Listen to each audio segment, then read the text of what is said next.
Good morning, everyone.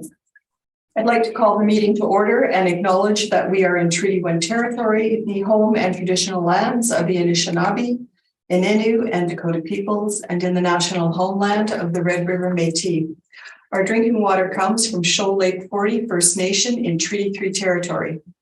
My name is Carrie Linklater. I am your chairperson today, and joining me via Zoom are Mr. Kent Seelan and Ms. Valerie Werhan. Our city assessor this morning is Mr. Jonathan Spacek, and our administrative secretary is Ms. Belen Rojo. We will be hearing applications for revision of the assessment roll in accordance with the Municipal Assessment Act. The matters for which revision is requested have been described in each application, and we will limit discussion to those matters. The statements that are made at this hearing are sworn testimony, and anyone speaking to the matters must be sworn in. Be advised that comparison of assessments of properties are not considered evidence of market value by the board. The board is appointed annually by City Council and is independent of it and the city administration. It makes its decisions on the basis of the evidence provided at this hearing and issues a written order that will be mailed to all parties as soon as possible. Please note that the board's decisions with respect to an application may be appealed to the Manitoba Municipal Board if the matter pertains to assessed value or classification, or to the Court of King's Bench if the matter pertains to the application of exemptions from taxation. Should you wish to appeal, information on how to do so will be included with the board's order. With respect to the hearing process, I will confirm the points of appeal with your property to be addressed with each applicant following the swearing in. We will then have the assessor's testimony followed by questions that the applicant may have, and then the applicant's testimony followed by questions. Each side will have an opportunity to summarize if they wish. Once all of the evidence about an application has been brought forward, the applicant may leave. The process will repeat for each item on the docket today. The session will close after all the applications have been heard, and the board will deliberate in private and make its decisions. You will receive the board's decision by registered mail as soon as possible. As information, all public hearings are live streamed, recorded, and will be part of the public record. We will be hearing items 1 through 6 on our docket this morning. And Ms. Rojo, has the applicant signed in? Yeah, they're connected. Okay, terrific. Good morning, Mr. Neufeld. Hello, hi. Good morning. If you would like to affirm the assessor and the applicant, thank you. Mr. Assessor, please state your full name. Jonathan Spacek. And you affirm the evidence you're about to present is the truth, the whole truth, and nothing but the truth? I do, yes. Thank you. Mr. Applicant, please state your full name. Rocky Neufeld. And you affirm the evidence you're about to present is the truth, the whole truth, and nothing but the truth? Yes, I do. Thank you. Good morning, Mr. Neufeld or Mr. Spacek. Mr. Spacek, if you would like to start us off on our first property, we are looking at 2315 Dugald Road. Thank you very much. We are looking at file number 22-917, roll number 0901026270. The location is 2315 Dugald Road. We have a 2023 assessment of $2,135,000 with the reference date of April 1st, 2021. We have a vehicle dealership that was built in 2001. It has a gross square footage of 12,048 and a leasable area of 12,048. If we look at the bottom of page 2, you can see a picture of the building from the outside, Vicar commercial truck. So again, we have a off the beaten path dealership here selling trucks and doing maintenance. It's you can see the building, you can see its location. It is east of Plessis on Dugald Road there on the north side of the street, pretty much across from the Transcona Golf Club, if you're familiar with the area at all. You can see on page 3 some more aerial photos. You can just see the garage doors on the side of the building, and you can see some of the cars and trucks parked. In 2013, the property was purchased for $1,845,000. Page 5, you'll see we have our workup for dealerships. So you'll see today we have all vehicle dealerships. Again, this one has a 12,048 square feet. We have 9,648 square feet at $12.62 and 2,400 square feet at $13.92. Again, due to economies of scale, you have different rents for the building's locations. You can see our standard dealership breakdowns. Our workups for the 2023 cycle: 2% vacancy, 3% expenses, which was increased from 2% from 2020. We have a shortfall of $6 and an overall capitalization rate of 6.85%. This is a model-driven value totaling $2,135,000. And if you'll see on page 6, you'll see a comparable list of retail warehouses. So if you've had any dealerships with us before, you'll notice we don't have net leases for dealerships around. They are all owner occupied. So any type of new dealership on a big strip is owner occupied. And what we've done is to look at in our eyes, the closest comparable. These are retail warehouses. So you're looking at buildings like, if you look at comparable number 4, for example, we have 1080 Nairn, probably the closest comparable we have for our subject, but this is a 2007 built retail building. It's 14,000 square feet and it's $14. The lease in 2017 was signed to the Salvation Army. And the rest of our comparables on that list are larger retail warehouses. So buildings like Dollarama, Michael's, Ashley's Furniture, Staples, Petland, Best Buy. Buildings like this, not saying they are exactly dealerships, but showing you what large buildings rent for nearby that are on busy streets like most dealerships. So again, any questions about those, let me know. We have a range, and the weighted average works out to $18.01 for these retail warehouses. And you'll see on page 10, we have fully owner occupied, as you'll see all the dealerships we have today. Just filled out expenses. And page 14, owner occupied fill out for the COVID questionnaire, which you'll see today as well. But again, unknown at present when they fill this out at what the impacts were. And that is my presentation. If you have any questions, please let me know. Thank you. Thank you. Mr. Neufeld, did you have questions of the assessor? Yes, I do. Sorry, I just he said something. I'm 30 seconds. I just need to get to the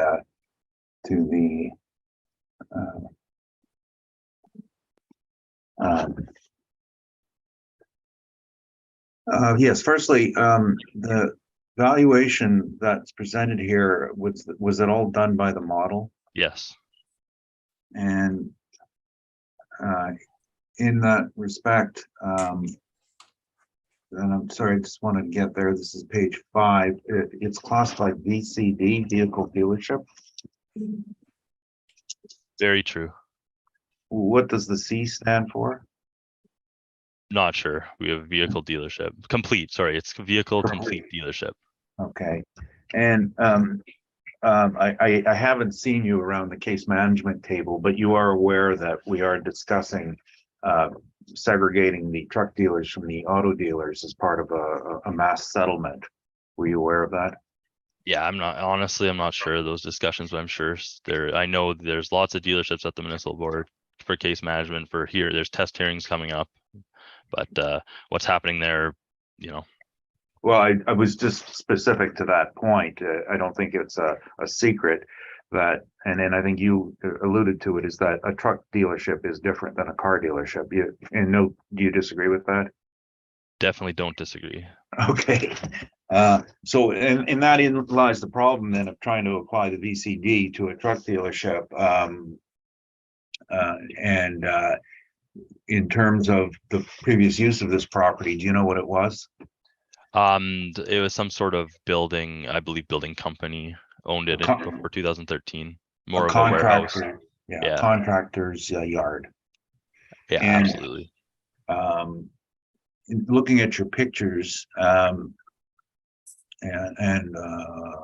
I had to, starting on page 3, I guess the 2 pictures on page 3, there are some trucks on the lot, but there are also a fair amount of cars as well. Absolutely, I see cars, true. And you put in this section below calling this an Isuzu dealership. Does Isuzu sell cars in Canada? I believe it's just trucks. Just trucks. So these are cars from somewhere else then, is that? Yeah, I imagine they're storing cars from another dealership or something, would be my guess. And you brought up the sale in 2013. Were you involved? Know anything about it? No, I just did, we have it listed as a straightforward fee simple sale for 1.8 million, but I know that it's been new Okay. construction well after, so. Okay, and your comparables, you did say that they were retail orientation. Yes. And I was looking up comp 4 because this goes back quite some way, but my recollection is that the Salvation Army lease was a semi-gross lease. Did you actually have the mailer on that? We do have the mailer. Last time I checked, it was a net lease in place, but yeah, again, when I reviewed this, it was a net lease. Okay, and none of these rented sites on your page 6 sell vehicles or trucks or anything? No, none of them are dealerships. Okay, and the other question, and this is more of a theoretical question, if you don't know, that's fine, but as part of the case management, one of the things being brought forward was the fact that dealerships are comprised of a retail portion and then an industrial portion. And there are discussions to look at that. In this particular case, you just have, the model, is this your breakdown here, 2,400 for the retail area and 9,648 feet for the garage area? Yeah, I'm not sure of the exact breakdown, whether it's mezz or retail, but that's the most common splits. Okay, and in that respect, should not a rent for a working area being used for the garage rather than a retail concept? Like have separate, like Well, you compare already more have to a ESG. Yeah, perhaps. Yeah, I mean, for sure. whatever. Perhaps. Okay, those are my only questions. Thanks. Thank you. Ms. Wareham, did you have any questions? None at this time, thank you. Thank you. And Mr. Seelan? No questions at this time, Madam Chair. Thank you. Mr. Spacek, I just have a couple of things. So you've already said that this is entirely model driven, correct? Correct. And I'm assuming you sort of reviewed it afterwards, correct? Best I could with time allotted, sure. Yeah, I know you guys are busy. And on page 5, under your rent, you've got 2 areas, one at 1264 and a smaller one at 1392. Do you know what those areas compose of? No, not exactly. My estimate is mezz space for that 2,400. Usually there's a smaller upper place, but I can't confirm, no. Okay. And you did not inspect the property? I've never been in it. Okay. I thank you. That is all my questions. Mr. Neufeld, if you would like to give us your brief. Thank you. Yeah, I'm just looking up the historical information on that split myself, because what we ended up doing was we started with the assessor's rentable area, and I'm just looking to see if I have a breakdown. I do not. It does appear there's mezzanine. Well, I know there's mezzanine space in there. So therefore, I don't know the answer to that question, but we just use the gross area. It was a contractor's establishment. It's part of the Vicker Group, and I was definitely involved in the purchase of it. I was working for the Vickers on both identifying and helping to clarify potential sites. Their need at the time was twofold. One is a site for their truck dealership, and the other was a compound for their cars at their other dealerships, which you're all going to hear about today, because that's virtually the rest of the docket is their other dealerships. Some of their lands are quite under the minimum requirement for storage areas. So this site became available. It was a contractor's establishment. It's fenced and offered them some additional land for their other operations. Unfortunately, at the time, this was the beginning of the underpass on Plessy, and the neighboring properties had this mini spike in values with people buying the bridge contractors buying land for hoarding for the project. So it did not represent market, first by the motivation and second by the momentary spike in values. And I did say this is a contractor's establishment. They were not working on the underpass, so that they were a different type of contractor. So the building was designed for the contractor for their tractors. These are not road vehicles. These are work playing in the dirt, whatever you want to call it. So it's not a great building. It's inexpensive. This is I'm just trying to make sure I get this right. I believe this is a pole frame style. This is not metal engineered. So this is a very inexpensive style of construction, and certainly not showroom quality. This is more of a working building, a garage quality. The location, it's east of Plessy on Dugald. So this is, if you're familiar with the area, this is outside the major areas. This is at the eastern extremity of services at the current time, and I don't know if they've managed to extend services to South Transcona. There was some talk of it. I don't know for sure, but at the time they bought it, this was the last second last lot that was actually serviced. And you can see across the street from it is the Transcona golf course, and the transportation patterns here are a bit difficult with Dugald.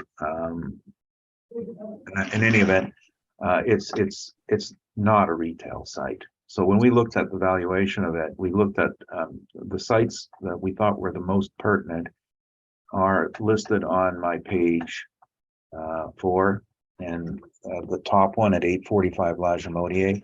So this is an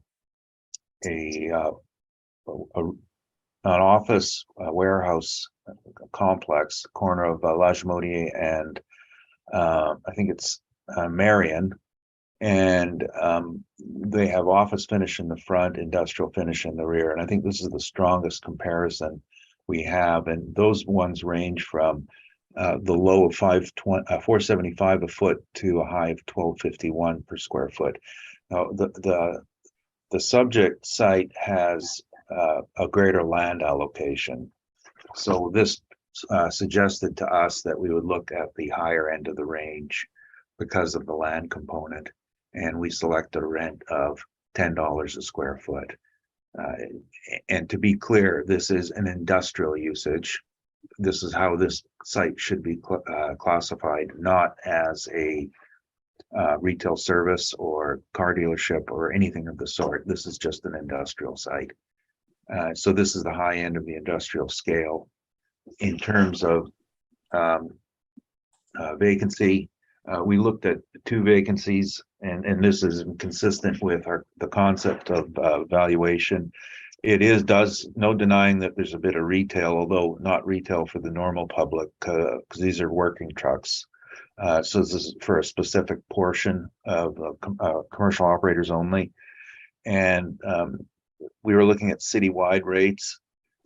This is from the Johnson report. You'll note that 4.7 on retail, 6.6 on industrial. We just use a median rate of there at 565 to do that. And I'm going to say a bit extra in the beginning so I don't have to keep doing it every time. But the Johnson report is a professional document that is available for fee from Mr. Johnson, and the commercial real estate people in Winnipeg subscribe to it. And in the report, the best part of the report is that every every piece of every property in Winnipeg is listed in here. And you can look at specific buildings, specific vacancies. I can tell you why we never considered the Transcona rate was that the inventory in Transcona is only 1.5 million square feet as opposed to, I think, 26 million for the city. So the sample size is quite small. The vacancy, industrial vacancy in Transcona is at 12.13%. Again, that's too small of a sample size for this type of operation. So we did go lower than the 12%. In terms of non-recoverables, they exist, they're real. This is the market who dictates that non-recoverables must be accounted for. The factors that are concerned with that is, firstly, these account for expenses that don't generally occur every year, but they occur intermittently. So the 5% allocation is for evening, stabilizing them out over the years. Some years are bad, some years are good. And our table on page 43 and 44 shows this exact effect of how they go up and down. Proper appraisal theory calls for a non-recoverable. Every place in our world applies a non-recoverable except the City of Winnipeg Assessment Department. And they are not in tune and they do not set standards. That's just a plain error on their part. That they've chosen to administratively ignore those costs as if they do not exist. The second cost is structural reserve, which is 2%. And in the old days, 5 years ago, it was management 5%, other 2%. Those were names. Management was always non-recoverables, others was always structural reserve. We're just calling them for what they are. So a structural reserve is always put away for a future replacement and put in the statements. And the last issue with the non-recoverables is that they intend to replicate the calculation of a net operating income. That is how much money actually goes to the investor. And if the expenses exist, they must be accounted for, and they do exist. Our shortfall calculation was different than what the assessment department, they have a model, and the model does not flow with the value of the property. So if they have a industrial site that gets a $4 rent and then one that gets a $10 rent, it's the same shortfall, which is not correct, because shortfall is a function primarily of, well, there are the costs to maintain a site while vacant. And while vacant, you have to pay your taxes. They're the major component of a shortfall. So their model does not work on shortfall. And we have a higher value property from an industrial perspective. Even we estimate the taxes are approximately $4.25 a square foot, and we've added utility costs and repair and maintenance to that to come up with $770. This would be a very fair estimate of the shortfall for this type of real estate. Our NOI then is indicated at 100,472. Capitalization, there are no capitalization rates for auto dealerships, of course. What we look at is the concept of a mixed use building, a bit of retail, bit of industrial. And incidentally, this concept was not invented or made up. When I started my appraising a long time ago, first auto dealers I did, this was the standard way they were done. And because there's a lack of market data.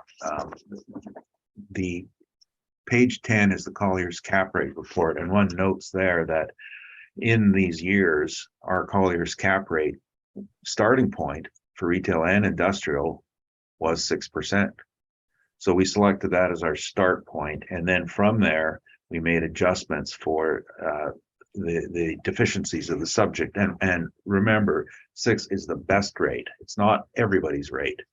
So the deficiencies on this particular one are listed on page 2. Obviously, our cap rate has a different style of reporting, so there's an immediate adjustment because our cap rate report is the cap rate of the purchaser. And in this case, we have to shift our perspective to look at the cap rate of from an appraisal perspective, which is primarily from the vendor's perspective. So closing costs have to be taken out. These are minor adjustments. And as mentioned, location deficiency is a major issue here. It's even off the beaten path for industrial. It's getting into the rural areas of Winnipeg. The design and layout, it was designed as a shed for tractors. Now it's being used for truck retailing, so it is deficient for any form of retailing. The quality, as I mentioned, pole frame construction. A condition is a variety of issues, but I think the major condition issue is that this is an unpaved lot. This isn't asphalt surfaced. So for any sort of higher end use, you're going to have to get the asphalt paving. And as a matter of fact, code requires it these days. This predates that bylaw.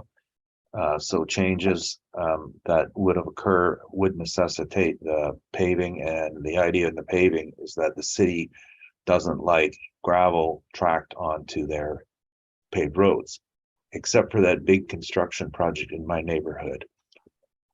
I think we've all had those problems, but the bylaw is no gravel. So they would have to construct a very large paved apron to prevent that. That leads us to 7.25% and our value of 1,386,000. The previous year's assessment was 998,000.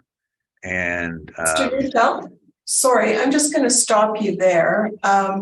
We're not going to be looking at or discussing. Oh, okay. No problem. Values, and I know they're on your briefs, but if you could Okay. just explain, thank you. Yeah, no problem. You see, I'm actually being allowed to talk today, so it unlike last Fridays. So I was carrying on. I think that the value is very, very fair, and ask that you accept this. Thank you. Thank you. Just I did break my train of thought.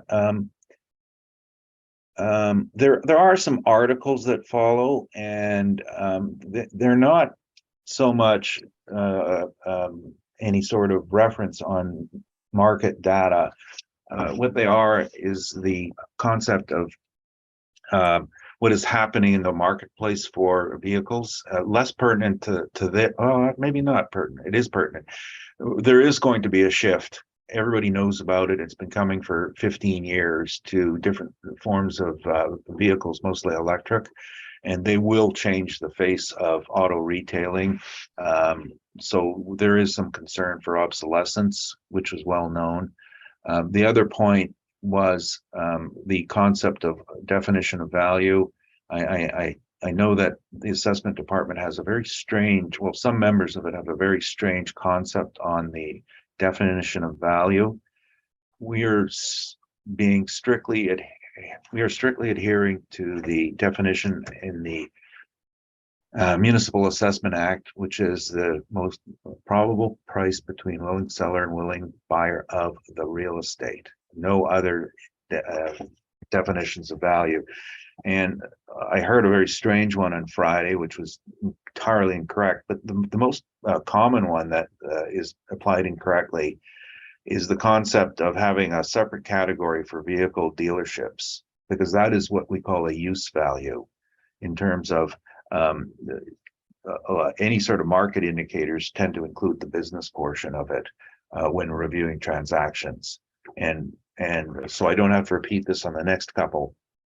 The best examples for looking at auto dealerships and even truck dealerships is focus on the building and see what happens when there's a change, when there's a loss of use of the franchise for the operation, and what the resulting value is. And there are some very appropriate examples in Winnipeg, and I did not put them in the report, so I can't discuss them, where the business did not follow the real estate in a transaction, and the resulting market value is significantly different from what the assessment department model shows. That's my presentation. Thanks. Thank you. Mr. Spacek, any questions? Not any questions, just on your page 6. Actually, I guess the question, would you agree that the article is post-reference just for the briefs going forward? Well, in terms of its publication dates, yes, of course. But the point is that the content of the article and all the articles there are something that was well known to everybody in the real estate world at or prior to the reference date.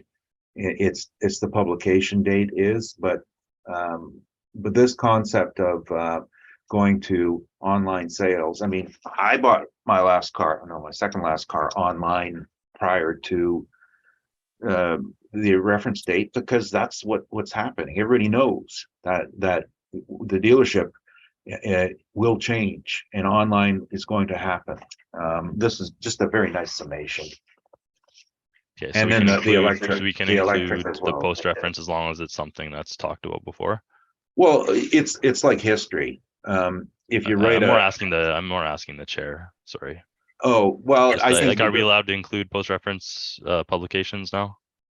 Well, we're not, excuse me, we're not going to be putting any weight on it, Mr. Spacek. Thank you very much. Appreciate it. Well, I have no okay. questions. Thank you.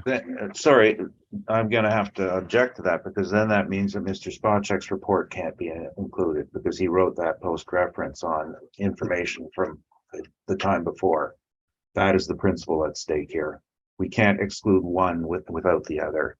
This is I'm not asking for the whole brief. I'm just asking for that article. It's post-reference. well, I'm saying the whole brief.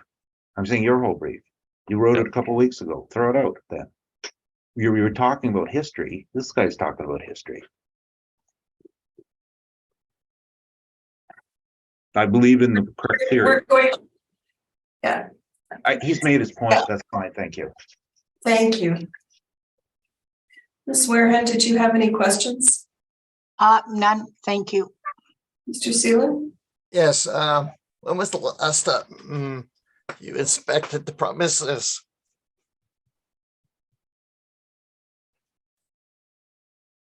I think I was out there during the pandemic. I know that on the site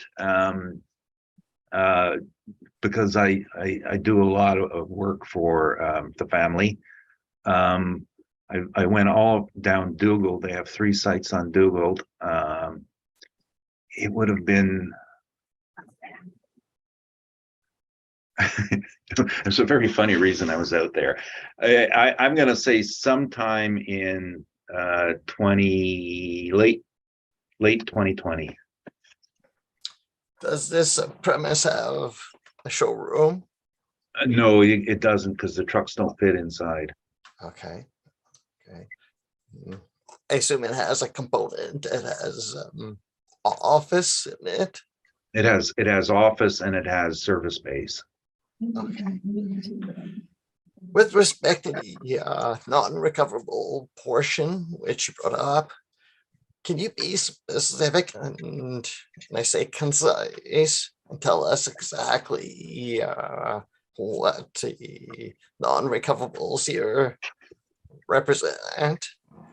Well, firstly, we are dealing with an owner-occupied property. So in this case, application of non-recoverables is a theoretical application because all their expenses are non-recoverable. So we look at a typical investment property and look at the leases are what's called triple net. So you are paying for your utilities and your taxes and your management and your maintenance and some repair. And what would be a non-recoverable would be a couple of things: repair items that aren't covered in the lease, repair items from normal deferred maintenance that are the landlord's responsibility, times where the sites have to be, they have tenant turnover and they have to incur expenses for upgrading the space to code. And I'm not talking about improvements. I'm just meaning every time you turn over a space, you're going to have to comply with new building code. And then you're going to have to pay commissions to people to rent your space out. And accounting is generally not in there. I'm just going off, trying to remember the other categories. It'll come to me later. Some leases don't allow you to charge them for elevator.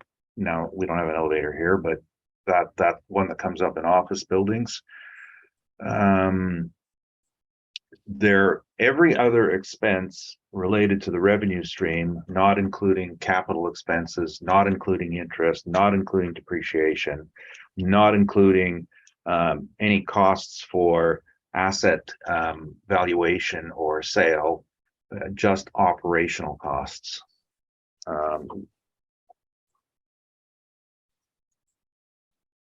I'm not sure. I had a very good write-up in here, which I did not include in here. I put that in the other reports for other types of properties, but I don't see it here.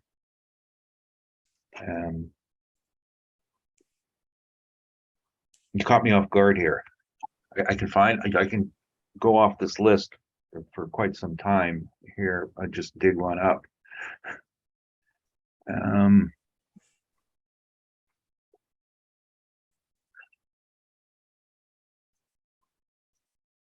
Sorry, Mr. Neufeld, I'm going Yeah. to ask you to stick to your brief, please.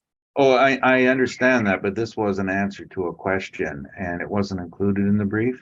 So I do have a more in-depth answer, but if you're happy with that, it's your call, not mine. Just a question. This location is actually owner occupied. That's correct. Okay. Thank you. That's all my questions. Thank you, Madam Chair. Thank you. Mr. Neufeld, you said that this property was formerly a contractor's site? That's correct. Okay, so when this was taken over by the new owner, were there renovations done at all? There were some owner modifications in that, and I think they were just business modifications. They put in some, I think they have a small call center on the second floor, so they would have just put in some computers, systems and data cabling was done on it.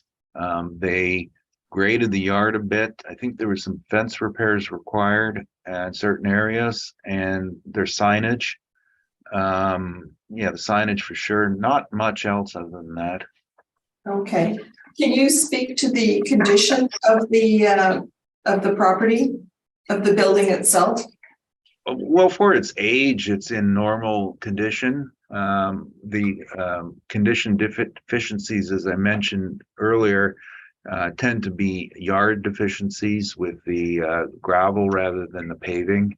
The building is exactly what you'd expect out of a 21-year-old industrial building.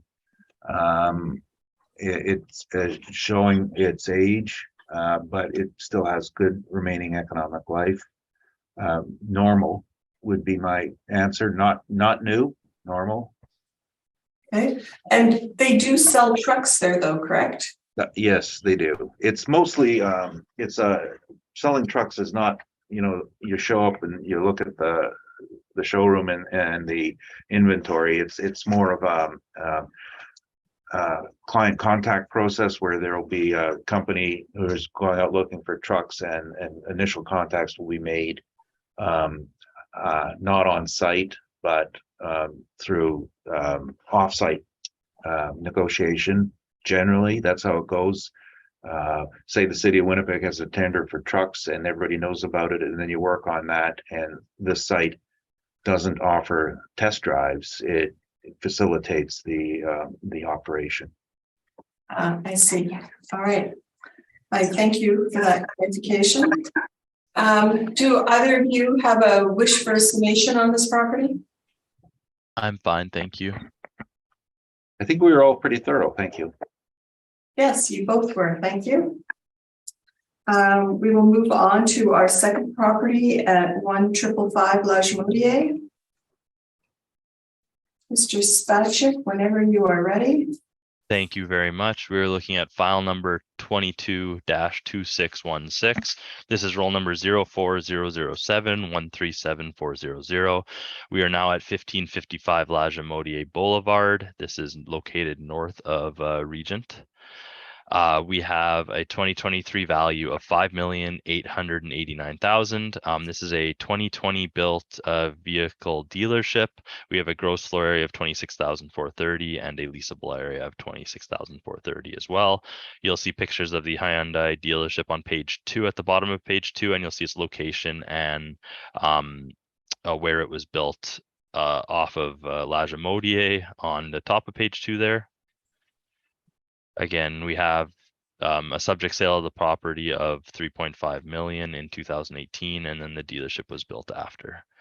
We have a income approach on page 4. We have the full area of the building, 26,430 square feet at $15.01. Again, similar parameters, 2% vacancy, 3% expenses, $6 shortfall, and a 6.35% capitalization rate. And this is a total income value of $5,889,000. Again, on page 5, the exact same comparable list as last time. I again pointed out the closest located comparable for 1080 Nairn Retail Warehouse, $14 lease in place for 14,000 square feet. Page 9, I've just included some interior pictures of the subject property.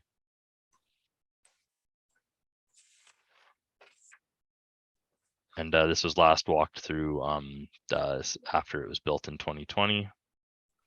And you'll see the income and expense mailer starting page 11, again, fully owner occupied, just some expenses.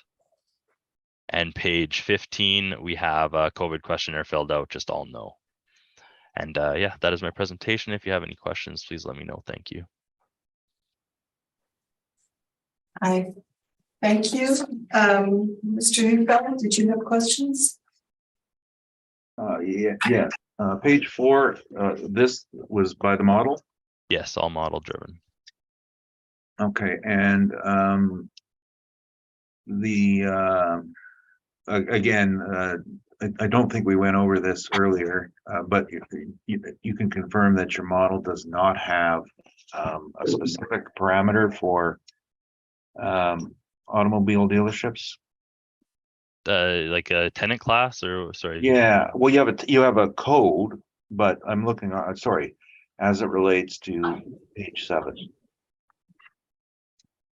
Page 7 for the cap rates. Yeah, we don't. There's no, again, mostly owner, like 99% owner occupied, so no cap rates for specifically for car dealerships.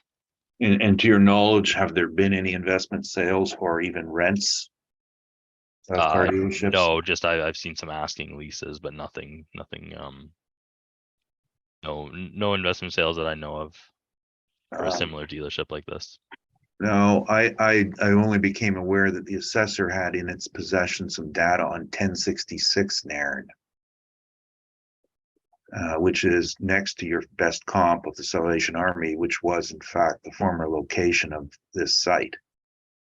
Do you have that data? What do you mean? Well, there was a rent. 1066? Yeah. I have nothing here. Okay. As a matter of fact, there were 2 rents. I just have what I've included in the brief here. Okay, all right. Secret rents. No, not a secret. It's just that it was a missing one, we'll call it. And did you prepare this list of rents, or is this something of a departmental preparation? This one specific, I've made very similar ones. It's just updated for this year, and there's been no newer rents, so except for the comparable one.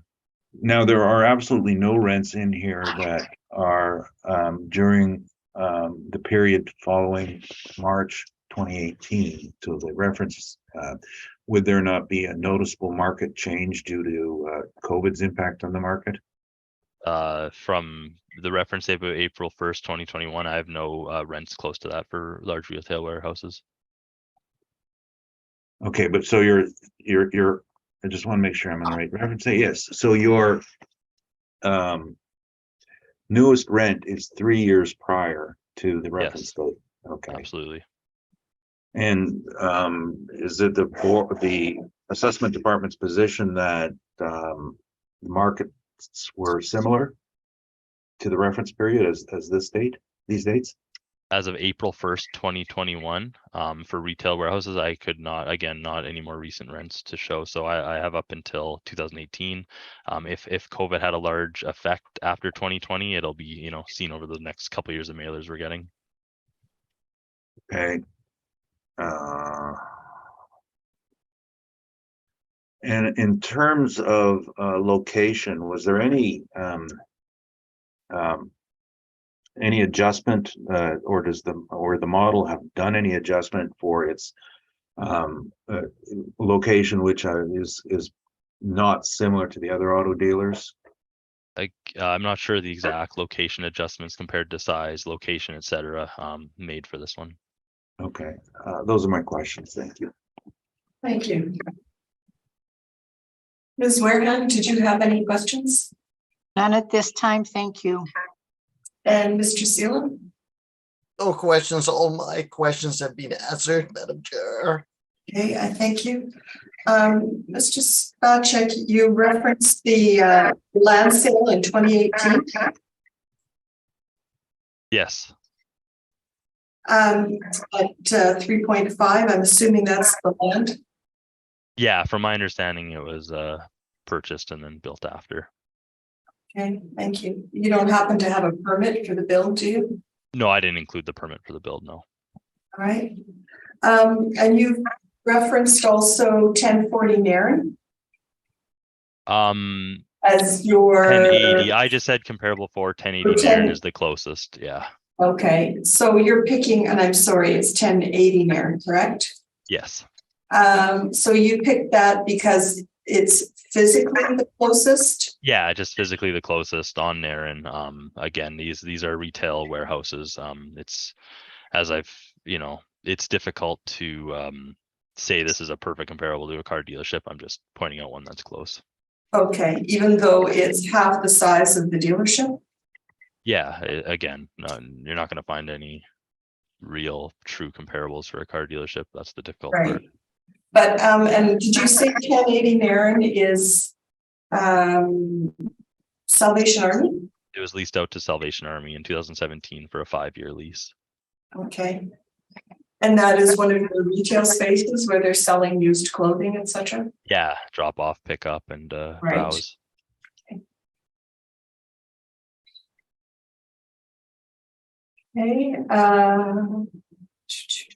And your cap rate is all model, correct? A cap rate is, sorry, I missed Model? that. Yeah, model driven cap rate. All right. That is all my questions. Mr. Neufeld, if you would like to proceed. Yes, thank you. The site is a newly constructed Hyundai dealership whose former location was 1066 Nairn. The process helps to explain the land and all the other issues that happened. The Hyundai dealership transferred in, I believe, 2017, purchased by the current owner. And at that point in time, they took a termination lease with 1066 Nairn. So there is a lease out there for the Hyundai site on Nairn. It was a termination lease, a 3-year termination lease. And if you're not familiar with the term, it's a shorter term lease. Generally, they'll be a little bit higher than market, with everybody knowing that you've got to get out. So at the point in time when they had signed the lease, they had a conditional deal for land on Regent, and it was a development in front of with Regent frontage, and it was physically near the current site, but further to the east. What happened was typical in Winnipeg is that development stalled, and the land couldn't get through the city's development process, and the deal was canceled. The owner had a very limited time And this is the only piece of land that became available. So this was made under duress. They had a commitment with Hyundai to build a new operation, and they had a commitment to get out of their former site. So that's why there's no weight being put on it. It was a business decision a business push under duress to take this location. It's not the best location. It is off region, and the access to it is more difficult. But it does offer some size, and you'll note that 2.3 acres, it's actually very, very small for an auto dealership. So the owner does have other compounds elsewhere in the city to compensate for that, but it is a small lot. The requirement for land for an auto dealership, Hyundai's now are going to be closer to 4 acres, and the major dealers are now going to 10 acres. And that's because auto dealers, after recent bankruptcies of General Motors and Chrysler selling and Ford getting in trouble, they made a business decision that they're not warehousing cars anymore. You can get your cars, you got to take possession of it. You'll get great financing at low rates to carry your inventory, but the dealer must now carry inventory. And as a result, it's just driven up the land requirement. So if the city has a VCD code, then they have to take into account the land allocation. So in the last site, 5 acres was good. It was adequate. In this particular case, 2.3 acres is very, very bad. It is not adequate for a dealership. We would probably want to look at this in terms of an alternate use, regardless of the fact that it's an auto dealership, just that the land is bad. We applied a rent of $12 on it, and coincidentally, it was the rent they were paying on their old site on Nairn. And I did not put that in the table. Well, the person who did this did not put that in the table. We missed it. We were looking at a variety of different rents across the city for operations, buildings that had an automotive flavor to them, and we're in retail locations. And one of the more interesting ones I always thought was on our page 4, Pembina Highway, the new Giant Tiger, which is an old Canadian Tire site. So that shows what happens with a automotive retailing site, which Canadian Tire was, but with service bays that transitioned to a retail site. There are some other rents in here, and a wide variety of locations and places. And in addition, the ones on La Jamodier bear some interest because of the location, that they're similar location qualities to the subject, which is off Lage. And in this case, 845 La Jamodier is inferior to the subject. The sites at 1555 St. James bore a great deal of interest because it's a good location, and it's designed with a mixed usage, retail in the front, warehouse in the back, and a good location. Some of these other leases that we've reported on are not really pertinent. They just represent our in-house laziness and having a mass list of properties. However, 1100 Waverly is of great interest because this was an industrial building that was converted to office. So much like the subject is primarily an industrial building, and value would emanate from alternate use, not from selling bright shiny automobiles. $11 and $13.52 a square foot, or sorry, an $8.75 and $11 a square foot. I was reading the wrong line. And I was just wondering if I just had a couple more we were looking at in the city. No, that was it. Same concept on vacancy. same concept in non-recoverables, same concept on shortfall.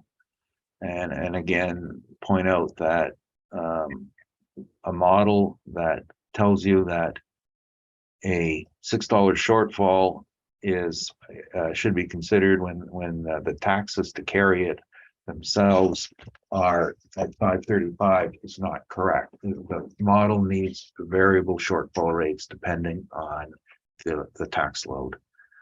It's an ongoing problem.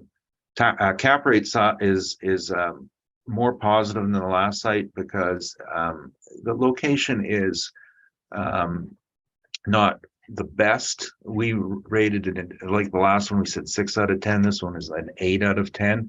And that's access and visibility related.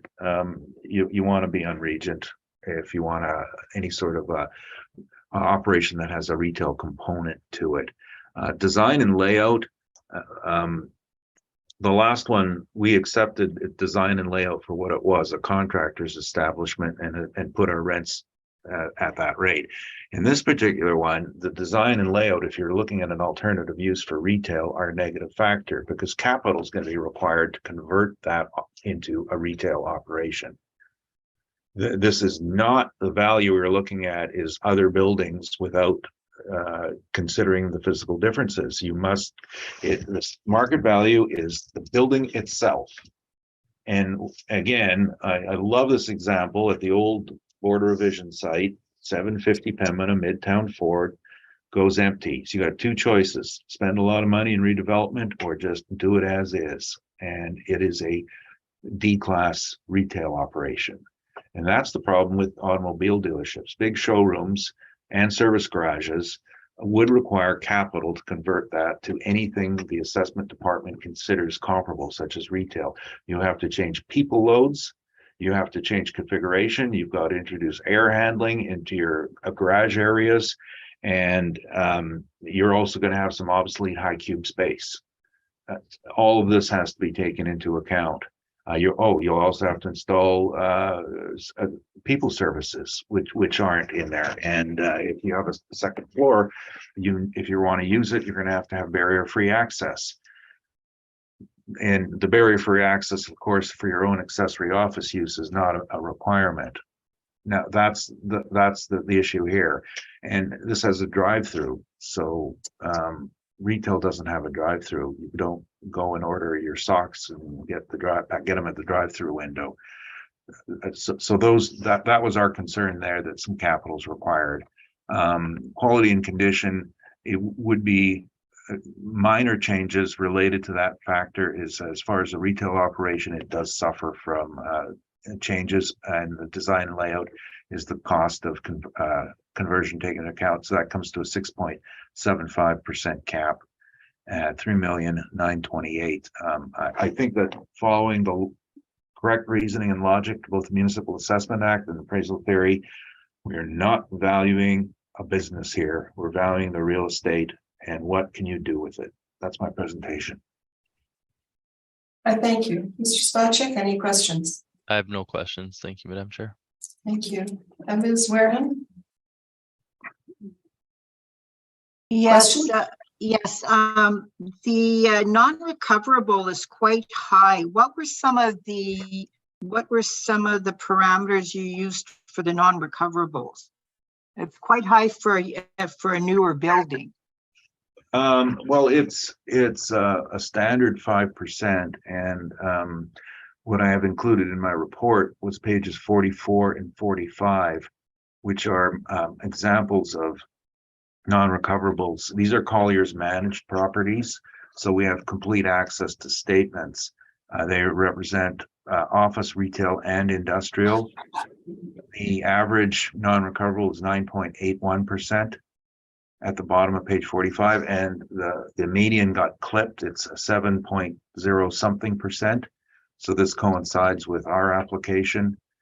This does not include outside asset management. Some of them are owned by investment trusts who have outside management. Give you a really, really good example of how this applies in theory would in our chart here. I always like using this one, page 45, about 2/3 of the way down, 1631 St. Anne's. This is owned by Wayne Pratt, so that's why I like using this as an example. 1 year, the non-recoverables were 14.4%. The next year, they were 0.41%. The reason was there was a turnover in tenant turnover, which produces massive costs and which come out of the owner's pocket and cannot be recovered from tenants. So if you average those 2 years out, we would have an average over the time of 14.8%, which is 7.4%. That's a really good example of non-recoverables in action. They happen 1 year, they don't happen in the next. Tenant turnover is a major driver. Some of the other ones, there was a few with government leases in that I was referring to that don't get recoveries on them.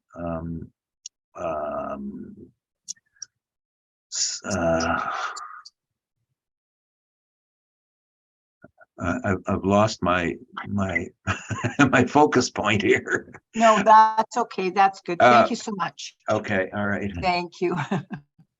And Mr. Seelan, did you have any questions?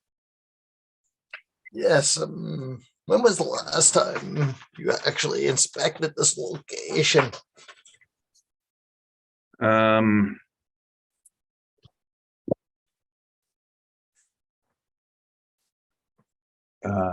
I got that.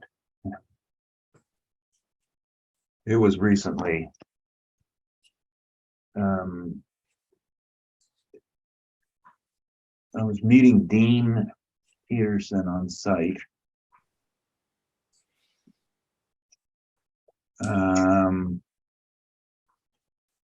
I got December 9th, 2019, I was on site. Let's see. I think I was out there June. No. Here we go. April 9th, 2021. Now, this $3,500,000 sale in 2018, that was specific to just the actual land. Yeah, it was what they ended up paying for the land. It was, like I said, it was a business duress. It doesn't meet the definition of market value. It was their second choice and they had to move and it was the only lot available. So, and I was personally involved with this. I'm not talking about hearsay or speculating or reading a forum. I was right there on the scene. They had this lot all sewn up, half the price on La Jamodier when they couldn't get the subdivision approved through city council because of their lengthy delay process. So, you know, when decisions like this occur, one has to remember that the business takes priority over the real estate. Real estate in most businesses, like number 3 on their list of expenses. They don't make their decisions based on real estate problems. They make them on how many cars can I sell. They had to get moving and sell cars. They had a commitment, and the new site did offer their ability to sell more. They felt that's the way it goes. But it's not real estate, so I'm not relying on it. No one in our industry could really rely on a sale under pressure. I don't know what more to say. It was a bad situation, and you know, a high price like that seems like a lot to me, but the business justified it, not the real estate. Would you not say that La Jamodier is actually a prime location for businesses too? Not. There are no businesses that are situated really primarily on La Jamodier because it's seen as more of a higher speed. It's 80 kilometer speed limit, and it's more for connecting, more like it's not a freeway by any stretch, but it is more like a freeway concept. And it's the streets that run off it, like Nairn, that have the retail component. So every time, and so I'm thinking of businesses in Lagimodiere, there are south of there's a few that run off on I'm thinking the one that we used as a comp at 845 has access off Lagimodiere, and there's one or two further south. At the corner of Fermor, they had to install service roads. Further north, I think they're all on service road. This is probably one of a handful that's directly on Lagimodiere. Good visibility, but with the high retail is based on destination purchasing and impulse purchasing, and this Lagimodiere does not offer the impulse, which is the person who says, "Oh, look, there's a car dealership. I think I'll pull off the side of the road and buy one." That's what you need for retail. I forgot something on my way home. Oh, I'll stop there and get it. It doesn't do that. So that was our concern. When you visited the location back in 2019 and back in 2021, what would you say the condition of the actual location was, that being the dealership? Well, the reasons for my visitation were to review the occupancy permit and degree of construction, because we were concerned about when the supplemental assessment would be issued. So I was there more for a degree of construction completion. At the time I inspected it, it was incomplete. And I have somewhere, I can't recall where I put my notes on the inspection, but I was tracking it. And it turns out that the assessor was quite fair in their application of the supplemental. Let's see, Dean sent me some notes here.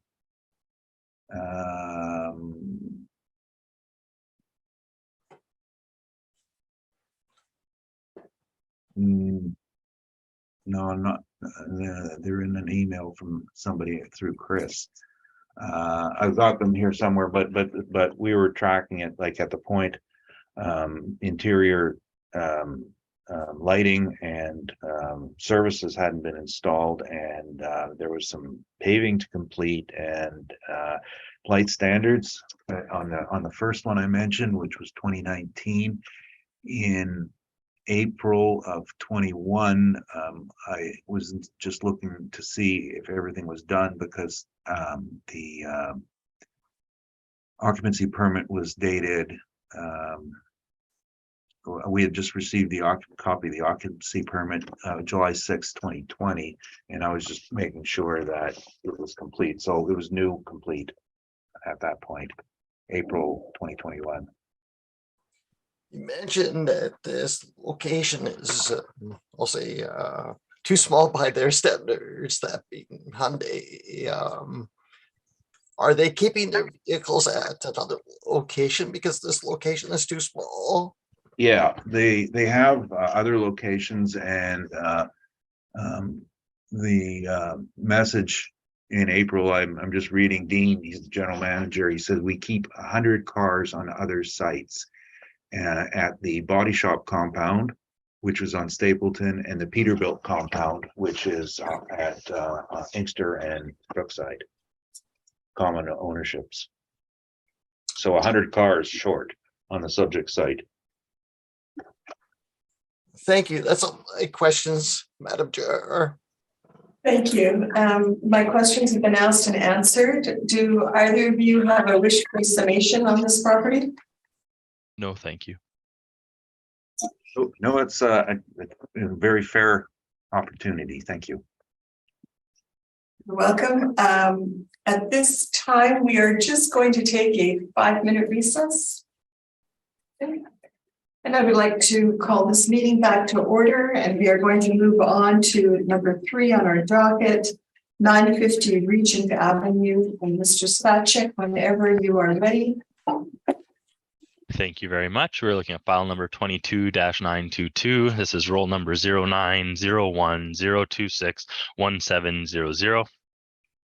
This vehicle dealership is located at 950 Regent Avenue West, and it has a 2023 value of $3,431,000.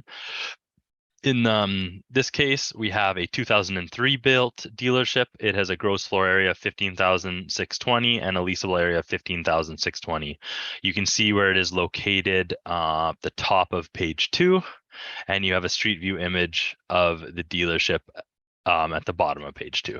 Another aerial located at page 3, seeing the back side of the lot. And for this property, we have an old sale in 2003 for $576,000, and we have on page 5 the income workup, very similar to our other ones. 15,620 square feet at $14.80. We have a 2% vacancy loss, 3% expenses, $6 shortfall, 6.35% cap, for a total capitalized value of $3,431,000. Again, the exact same comparables on page 6. And if we turn down to page 10, we have the income and expense mailer, again, fully owner occupied, expenses shown. And page 13 forward is the COVID questionnaire, unknown at present. And yeah, again, that is my presentation. If you have any more questions, please let me know. Thank you. I thank you for that. Mr. Neufeld, questions? So as in the past, your workup page 5 done by the model, and these are the same rents we've already looked at. I just want to confirm all this. Confirmed. Okay. I'm going to assume that the board has heard our previous discussion on capitalization rates and income and the rest of that stuff. Only question is, did you, I know I may have missed the beginning, did you get a chance to inspect this property at any time? I've never been in this dealership, no. Okay. And on page 3, what about that strange configuration of the lot? Is that taken into account? Sorry, can you explain strange configuration? Well, it's flared edges at the corners of each part of the lot. Yeah, it looks like for ingress, egress, maybe. I'm not sure. You probably It just, because it's a strange configuration, do you do anything in your valuation for? No, it doesn't look like anything's been changed for the income approach for the flared corners of the lot. Those are my questions. Thanks. Thank you. Ms. Whitehead, do you have any questions? Not at this time, thank you. Mr. Seelan, did you have any questions? No questions, Madam Chair. Okay, I just have a couple of questions. One concerning the cap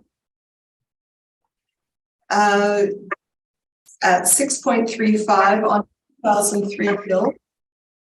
And I'm just curious because our previous property we just heard, which was much newer, had the same cap rate. I'm wondering if you can speak to that. Yeah, I can't speak to exactly how the model does the cap rate, as I'm unaware in the small changes, but based on, again, this is a 2003 build. So again, I'm guessing the difference in size from 15,000 to the other one was a little over 20, and then the 15 so years in difference in build is not having an effect on that cap rate. So it's again, I don't know the exact range for VCDs for the cycle. Okay. And just going down through your brief on page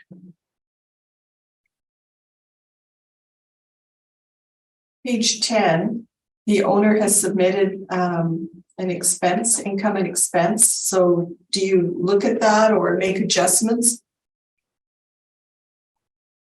Not for site specific, like based on its expenses at the dealership. No, we're using a standard 3% across all income producing properties for expenses. Okay, so you're not considering their NOI on this at all? No, there is. It would be just a negative expense NOI.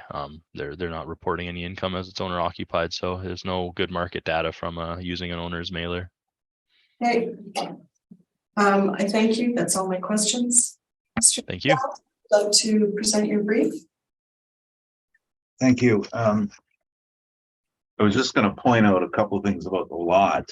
Firstly, because I brought up the questions, this was an old street right of way with flared edges for approaches onto the street. It was meant to connect Pandora with Regent, and the city decided to close it and offer it for sale. And the purchaser is the property owner on the west side, which is the Chevrolet dealership. They're the same owners, so they thought it was a pretty good addition for them. The pictures that we both have are interesting in that they show a very low density of vehicles, and this is representative of the COVID years, because and up to today, especially with this dealership, this is Mitsubishi, they can't get product. Shipping has just been a nightmare. So they have it does look a little more sparsely settled.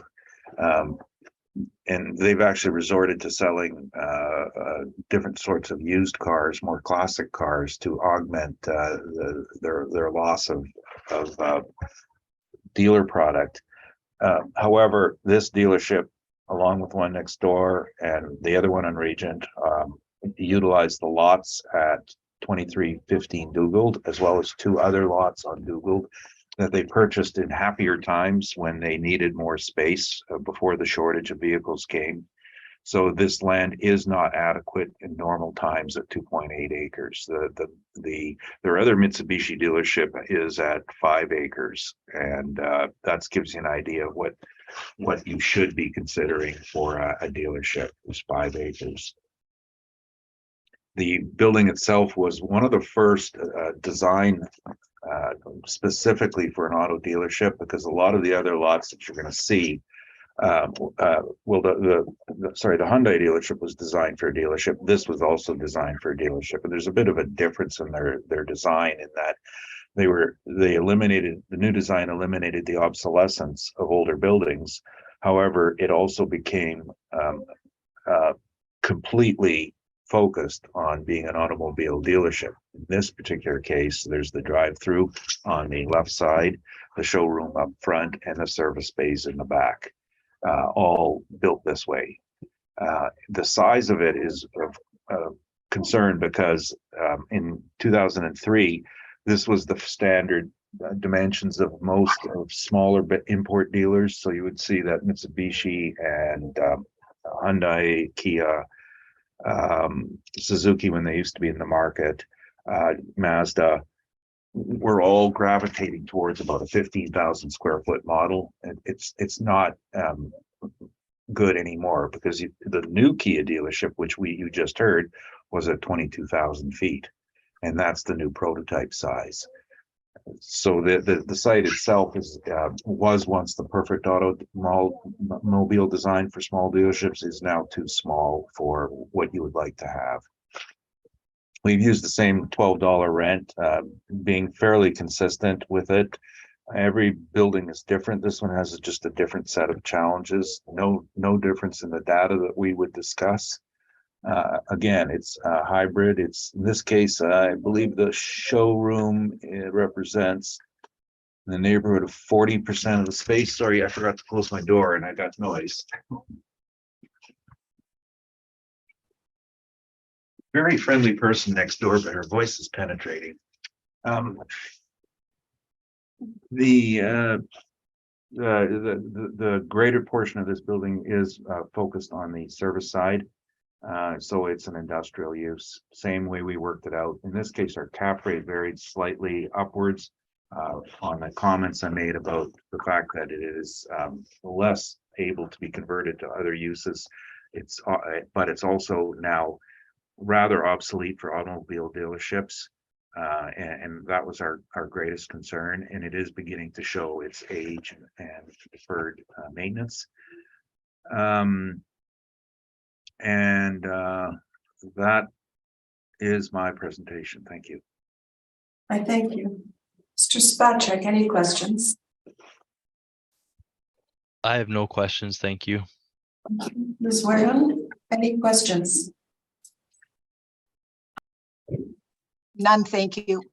Thank you. Mr. Seelan, any questions? No questions, Madam Chair. I also have no questions regarding this. Do I, All ready to answer when I was there. Okay.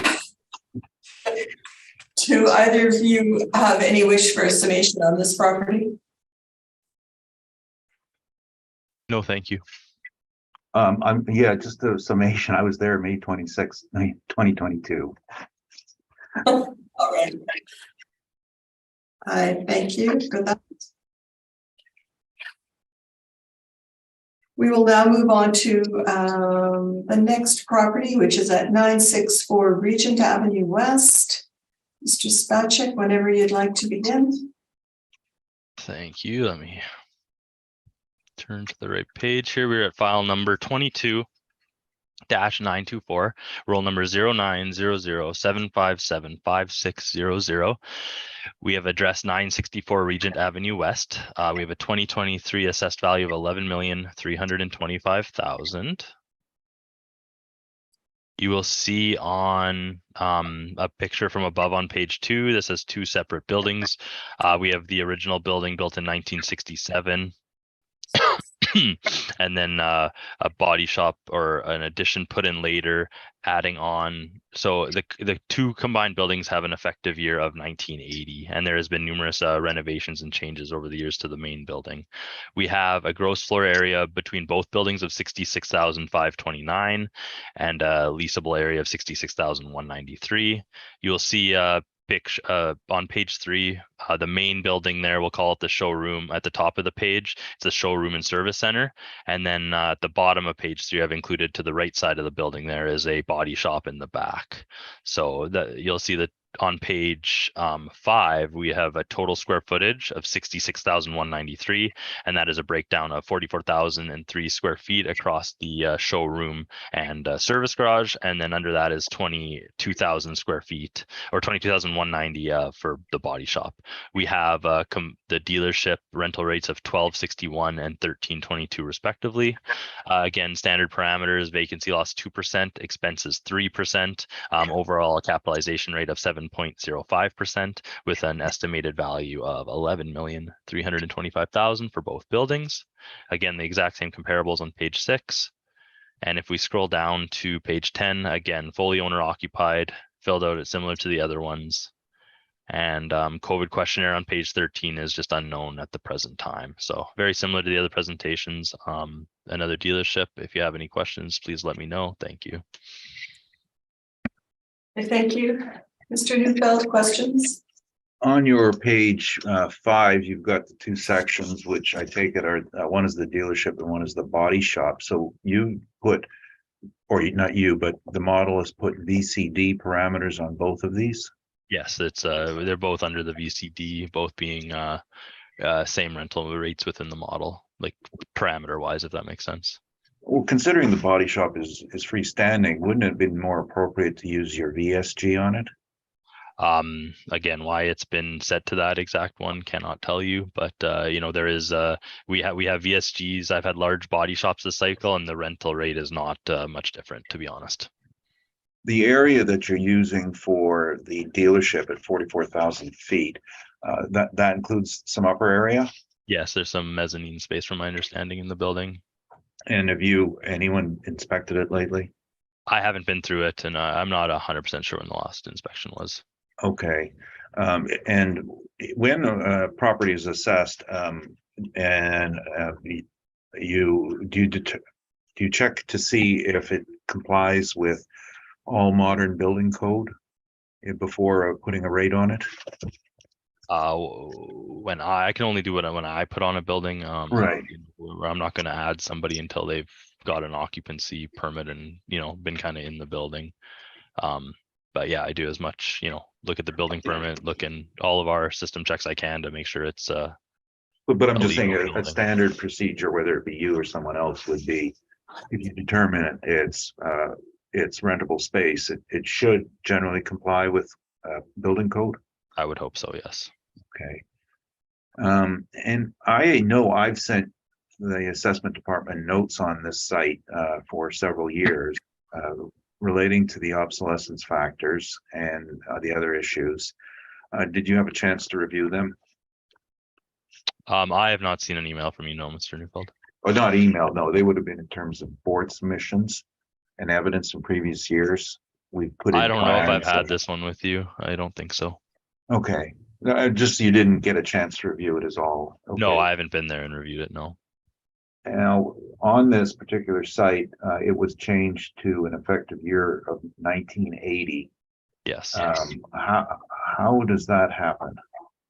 Well, again, when a permit or something, or like there've been numerous renovations to multiple parts of this property. So over those years, it's been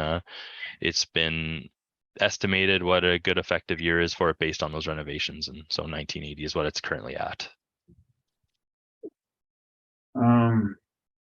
Okay. Sorry, just getting back to those upper levels.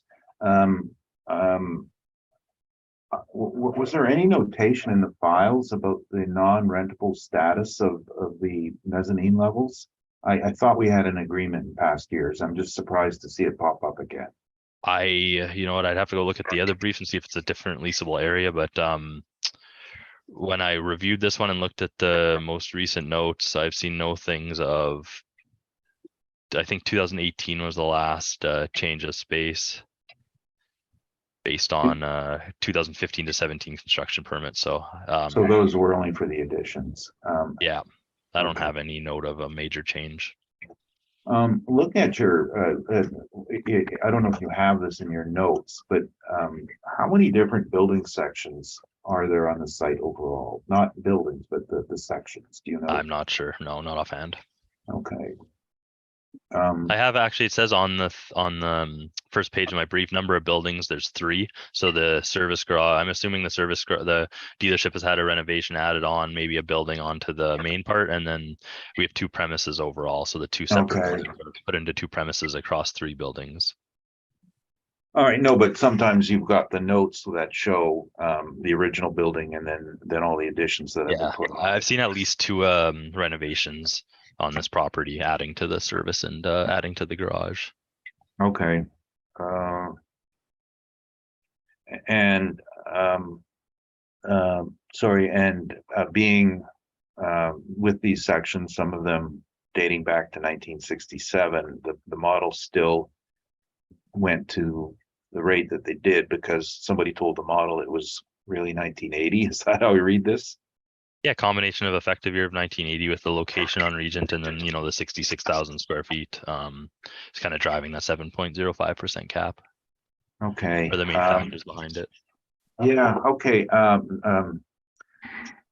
Those are my questions, and I just had a question for the board. I'm going to say you can ask that during your brief. Right. I'm just bringing that up now. Okay. Yes. Thank you. Those are my questions. All right. Thank you. Ms. Wareham, did you have any questions to the assessor? No, my question was just answered. Thank you, Madam Chair. Thank you. Mr. Seelan, any questions? Yes, I'm curious about these renovations with respect to the permits. What were the costs for these renovations, and what did the renovations entail?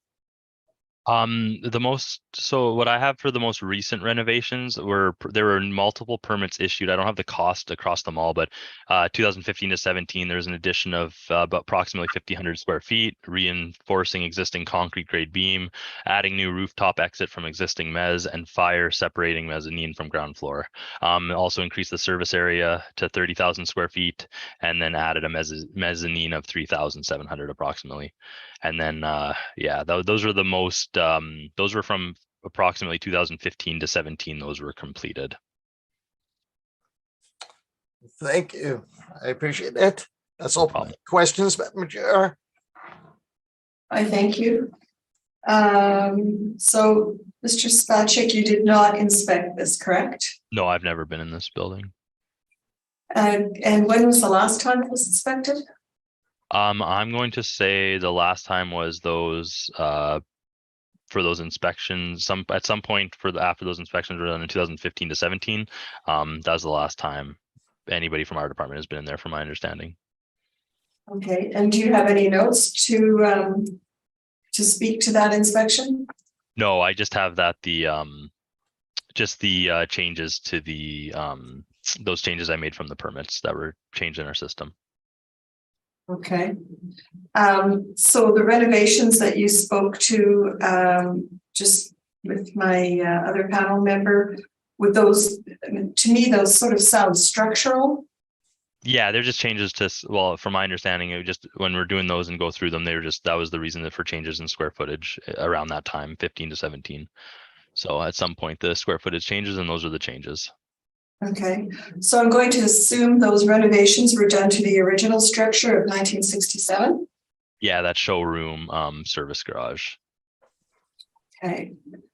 Is the body shop also what I'm trying to get a handle on, you know, what ages is everything on this property? Is the body shop also original, or is that? I believe that's part of the, and maybe Mr. Neufeld can correct me because I don't have a note on it exactly, but we do have a 2002 build. So I'm not sure if that portion was built in 2002, but that would be my guess. Okay, and the body shop is the 22,190 square footage building? Yes, the smaller one. Okay.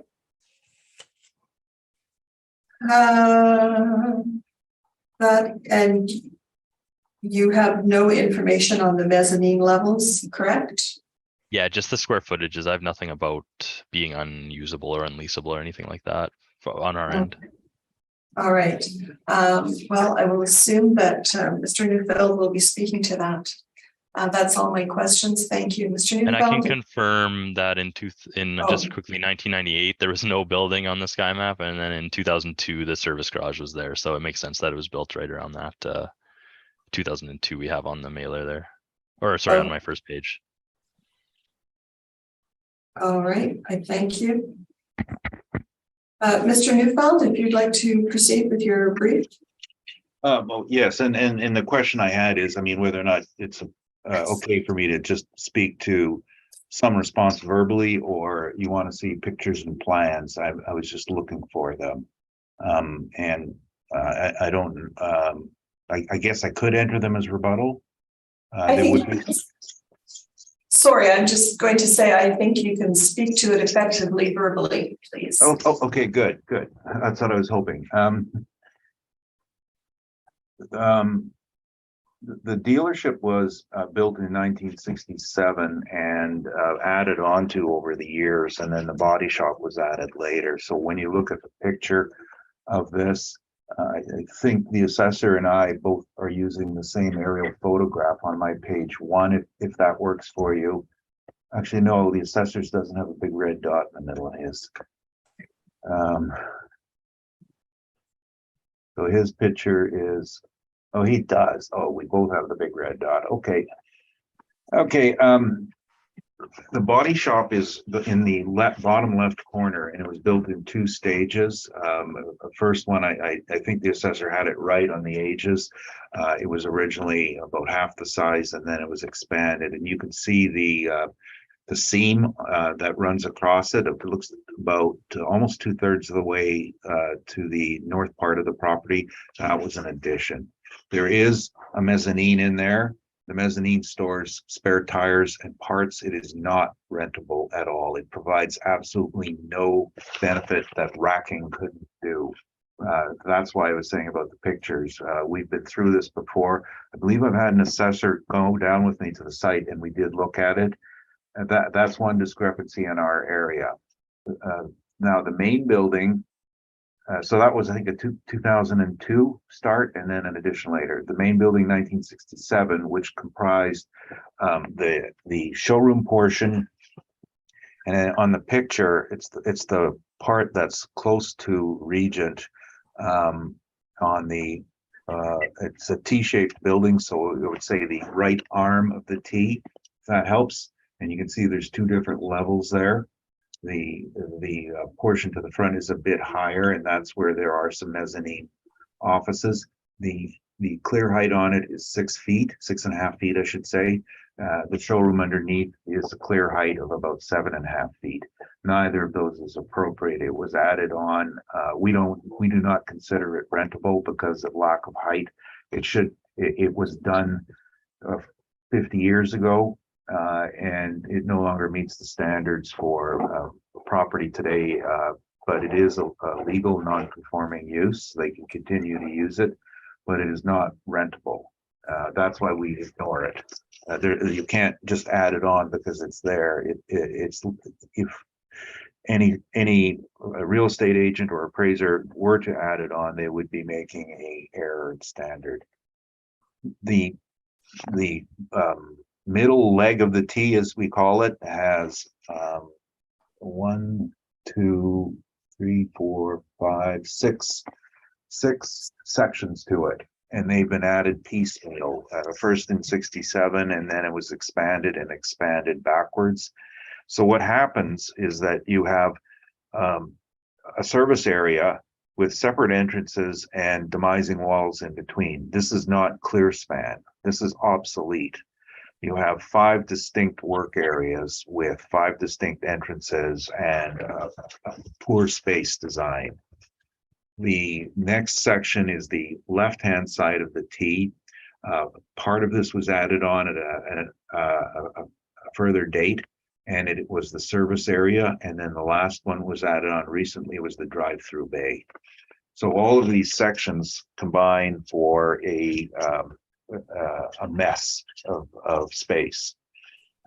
The document I was looking for was directions from Chevrolet on what they would prefer for the site, which was a rebuild. So, and I'm speaking for first-hand information because I was involved in the project, from early on, the concept would be that we're looking for putting a building on the east side of the property and demolishing the old building. That'd be a bit more effective, because what they were trying to do was get more display space up front on Regent Avenue to show the cars off. As it stands now, there's only one lane, and that's where you're going to get the exposure of your product to the market. Building is poorly sited, and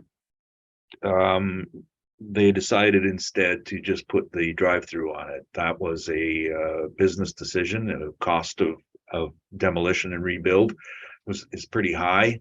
But what it speaks to is that the site is obsolete, and they're making ad hoc changes to it as they go along to keep up with it. And I think everybody's got the same thought in mind, is the next evolution of automobile retailing will bring a different view to the site. And why spend millions now when you're going to have to spend millions later? That's what's going through their mind. And I know what's going through their mind.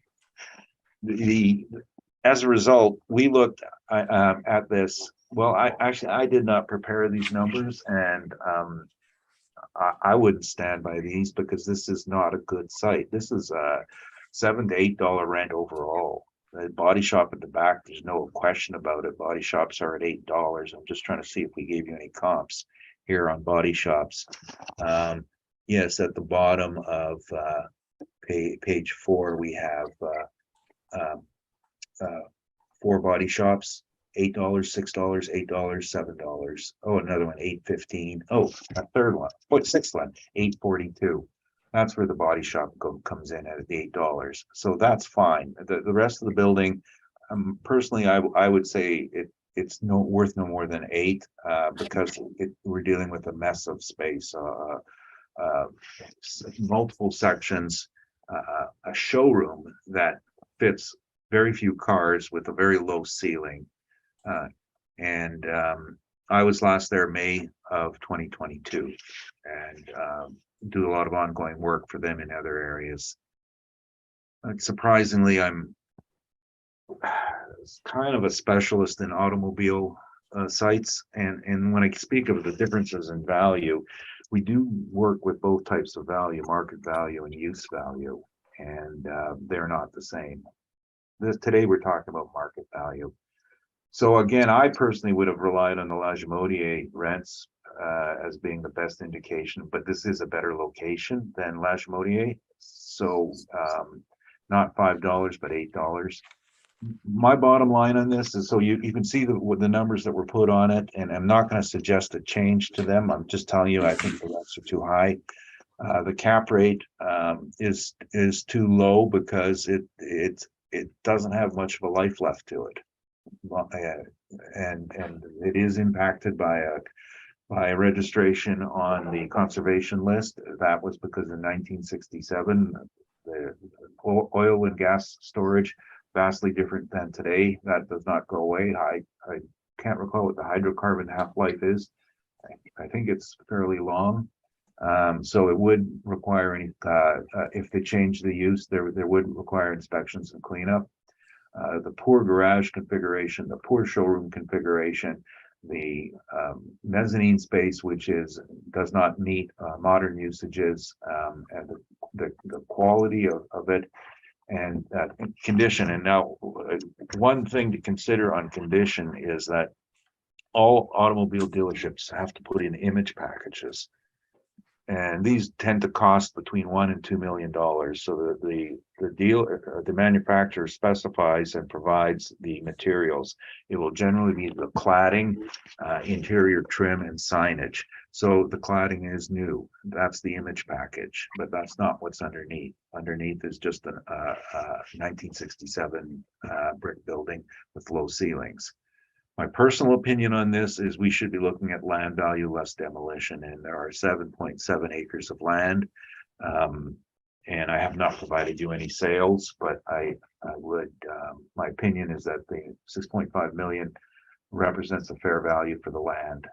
This is how we have resolved this in the past, is we have reverted to land value.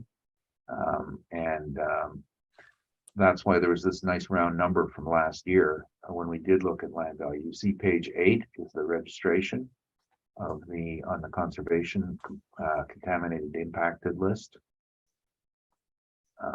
And that's generally what I have to say about this. Thank you. Thank you, Mr. Neufeld. Mr. Spacek, any questions? I have no questions. Thank you. And Ms. Werhan, any questions? None, Madam Chair. Thank you. Mr. Seelan, any questions? No, my questions have actually been answered. Thank you, Madam Chair. Mr. Neufeld, I just have a couple. I just wasn't clear on some of the spaces you were talking about. You talked about the mezzanine being unrentable, which is tire storage, and that was in building, which building was that in? The body shop. Thank you. And then you talked about the ceiling height of 6 feet. No, actually, that's why I was just trying to study my notes here.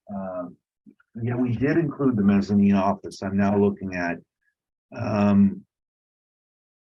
I had plans here. Okay, the other discrepancy on the space, 35,269. Sometimes I say things too quickly. Have to do with I believe the sheds that are on the property, and on the pictures, they are on the south part of the area, and there's a number of unheated sheds. One is an oil storage shed. The other is a dead parts shed. They are not considered part of it. I think that's our other difference in space, because the plans I have, the numbers I have, I hate when I mess this up. The numbers I have, 35,269, come from plans that I have, and I'm just looking at my plans right now. And then 35,269 plus, that's 31,771 plan, and then additional 34,98 mezzanine.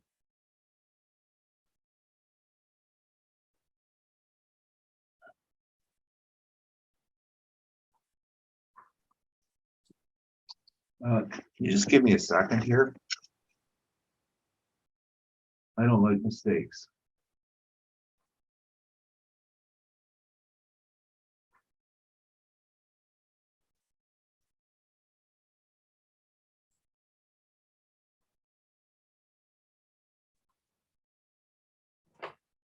Okay, sorry, I didn't prepare this. There is a mistake. Now I see what it is. The square footage was correct. It was taken from plans. It doesn't include the expansion of the drive-through. That's what was missing. So I'm gonna just change my value if that's fine. 44,000 is what the assessor has, and we're at 35,000, difference of 9. Drive-through plan, I'm just looking at it right now. I can't read this. And 1, 2, 3, 4, 5, 50 by. That's not that big.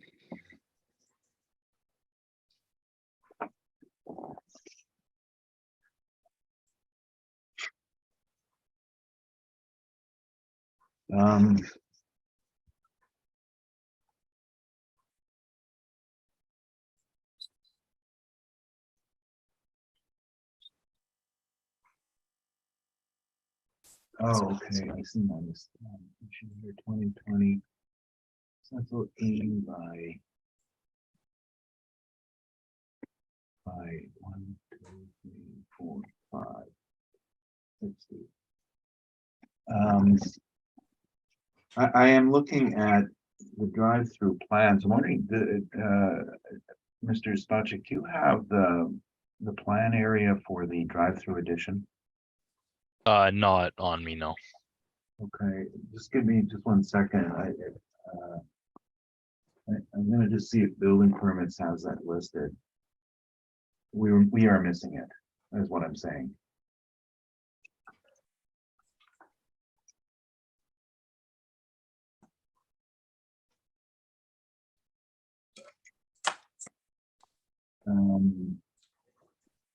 Mr. Neufeld, Yes. would you like a couple of minutes to rework your numbers? Yeah, but I'm just checking permits here, and I see that it's not listed on the short form permits here. Yeah, if you could, please, if that's okay. I hate delaying anything. It's our mistake. Yeah, I'll grant you just a couple of minutes to rework your numbers. We'll just take a short recess. I would like to call this hearing back to order. Mr. Neufeld, did you have new figures for us? Yes, I do. What I did is I looked at Google Earth and I compared it against the plans so that I could get the number from that I can't read on the plans because it's too small. So the addition was 5,600 square feet. So that would be our variance. Since we made a mistake here, I don't know if it's appropriate to challenge the city's numbers if I'm just making a guess here that I have to make a change on. So what we're going to do is default to what the assessors provided, because I think the rules of evidence would be clear that you can't mess around. You can't just change your numbers in the middle. We do disagree with the body shop, and we presented it, and I don't have the correct area on the other part. So You wish to change your value? that's correct. I'm just sorry, I had it all worked out here, and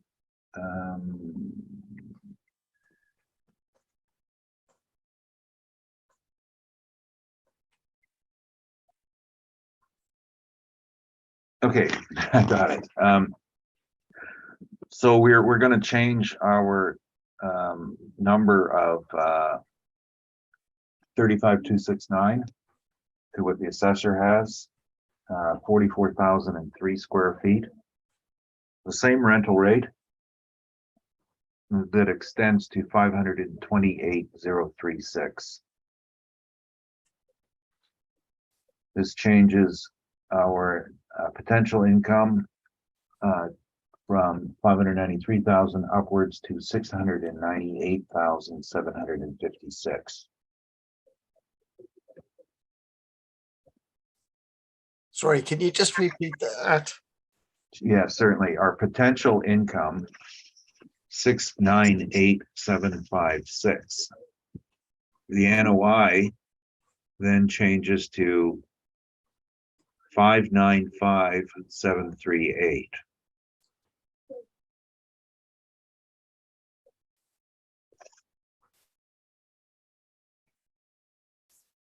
The same cap rate provides an extended value of 7,686,936, 7,686,936, rounded to 7,687,000.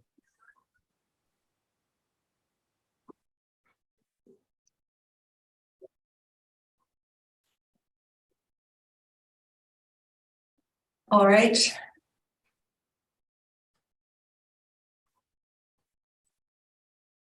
Mr. Spacek, did you have any questions?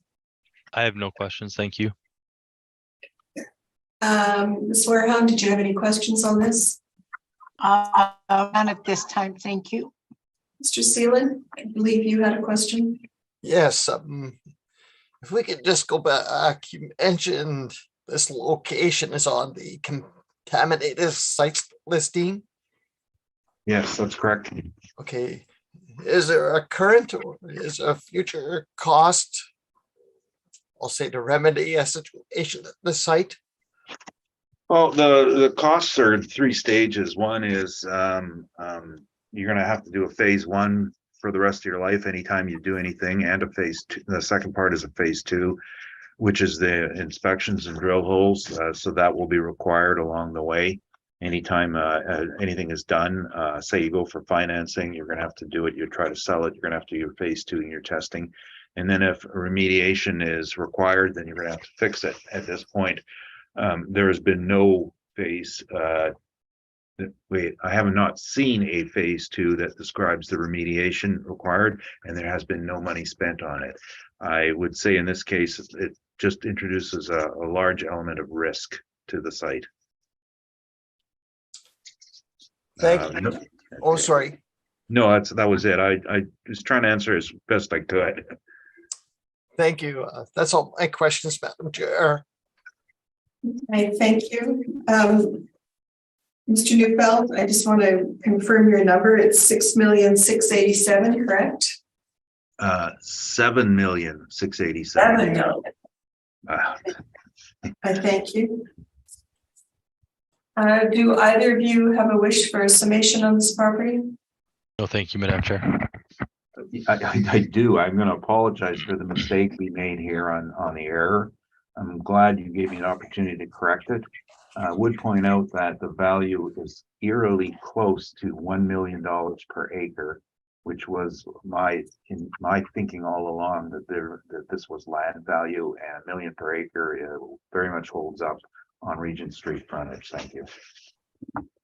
I thank you.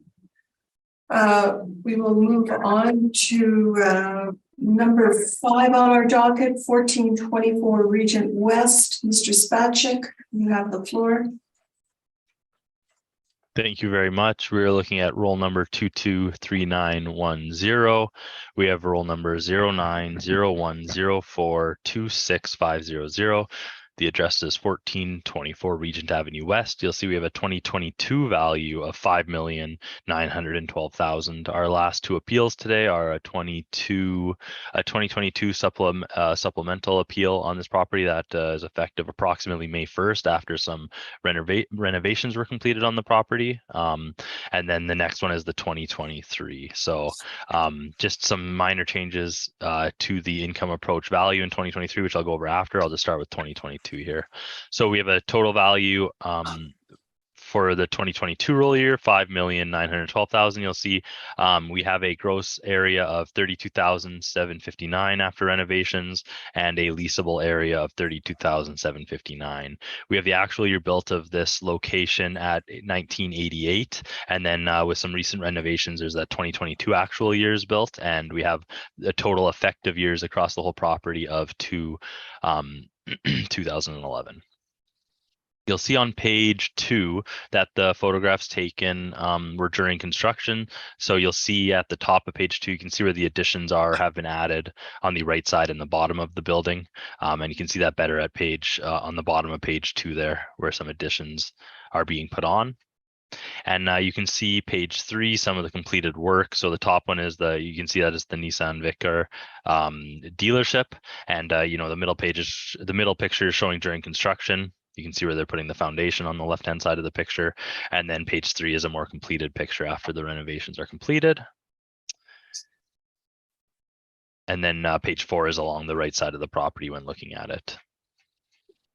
If we turn to page 6, you will see the income workup for 2022 is $32,759. We have $13.56 square feet, 2% vacancy, 2% expenses, and $6 shortfall. We have an overall capitalization rate in 2022 of 7.15% for a total value of $5,912,000. Again, my exact same dealerships as before. My exact same comparables as before, retail warehouses on page 7. And we have page 11 going forward, the income and expense mailer filled out for 2017 for this one, as the reference here is April 1st, 2020. Again, owner occupied, just book rents in place, nothing to report, and no COVID questionnaire those years. I did just include the total value, not in this brief, but I'll go over it in 2023 for the permit. So for 2022, total value $5,912,000. That is my presentation. Thank you very much. Okay, thank you. Mr.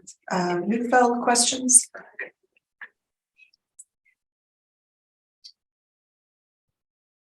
You're muted. You're muted. Should thank me for muting.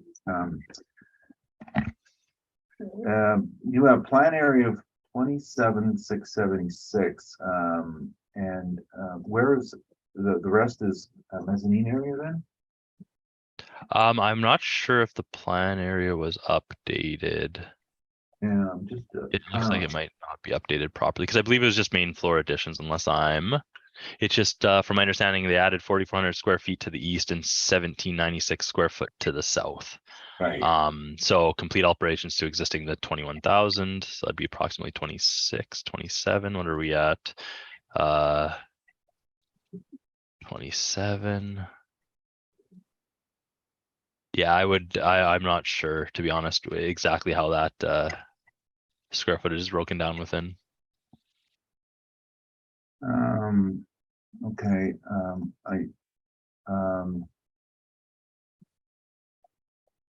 And what year was this again? 20. The renovations? Yeah. Effective May 1st, 2022 is when they're completed. So before that, I believe around 2020. Okay. Permits. Right. I just wondering if I'm dealing with dated information again. That's all, to tell you the truth. Yeah. I was stalling here because, okay. They've had 2 sets of renovations and we don't seem to get the updates on them. So I was just comparing these.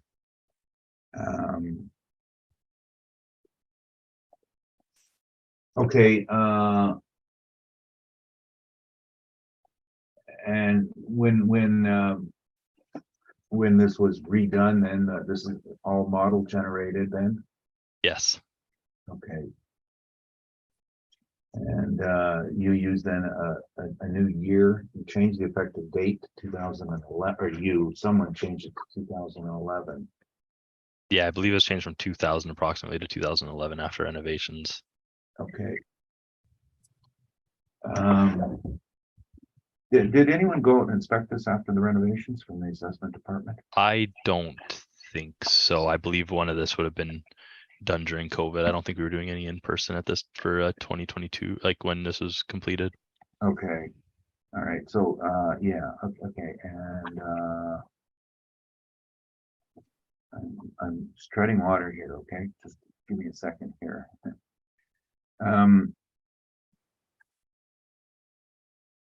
Those are my questions. Thank you.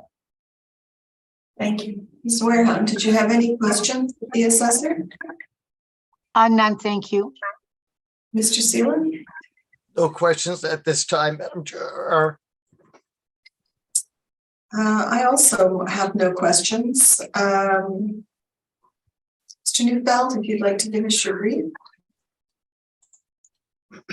Certainly. I was actually on site inspecting the property in May of this year. And so I think our valuation based on the old sizes, we rather odd situation in that our company's involved with the renovation process and has the right numbers, but our tax people don't have the right numbers. And I can tell you it's not my fault because I didn't prepare it, but it's my fault because I let it happen. So I'm just going to change these numbers here. I agree with the assessor's numbers, having been out there, the changes were made this is one of the strangest changes I've ever seen. The back of the building, they added a photography room where they could put their cars on a pedestal and turn them around and take pictures of it. That was one of the modifications, but it's still a useful area. So I'm just got my evaluation open.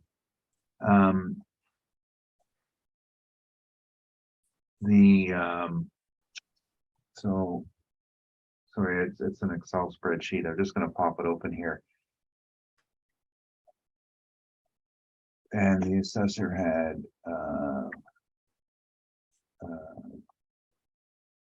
32,759.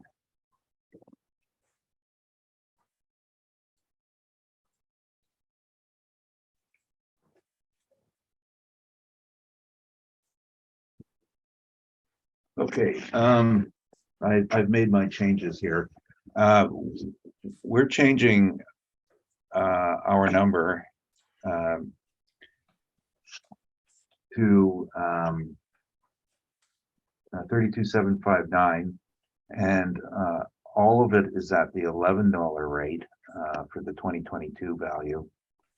This was a number that was I know we don't talk about other assessments, but in the world of the automotive dealers, there was kind of like a set numbers in the year, and everybody else was at $11. I know we are not supposed to talk about it, but that's what happened. $11. It was accepted. So the rest of my income then comes to 360,349. The net income, which is calculated the same way, then comes to 300,596. Cap rate remains the same with a value of 4,294,227, 4,294,227, rounded to 4,294,000.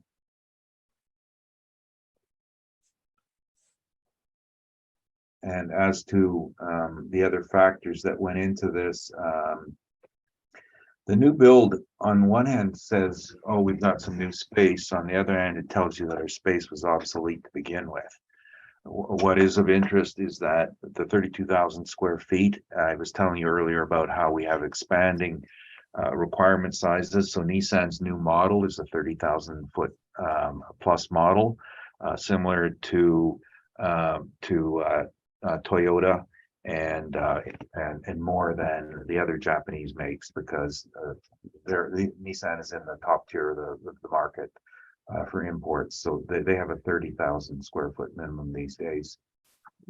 The acreage is much too small for it. They require 5 acres at least, and that's when we talk about the 3 lots on Dugald, which are being used for storage. First is 2315 Dugald, and the others are at I forget the addresses, around the 1500 block of Dugald. The company bought 2 more sites for car storage, so a lot of off-site car storage. That's one of the reasons that the rent rate is going to be held down, is because as you expand your building, you lose your car parking, and it's a very, very, very tight space in there. That's my presentation. Thank you. Thank you, Mr. Spacek. Any questions? I have no questions. Thank you. Thank you, Ms. Wareham. Yeah, Rocky, could you just give me your new NOI again, please? I Sure. didn't Yeah. catch it. 300596. Okay, thank you. That's it. Mr. Seelan, any questions? No questions, Madam Chair. Mr. Neufeld, I just want to verify your new value, 4,294,000, correct? Yes, that's correct. Thank you.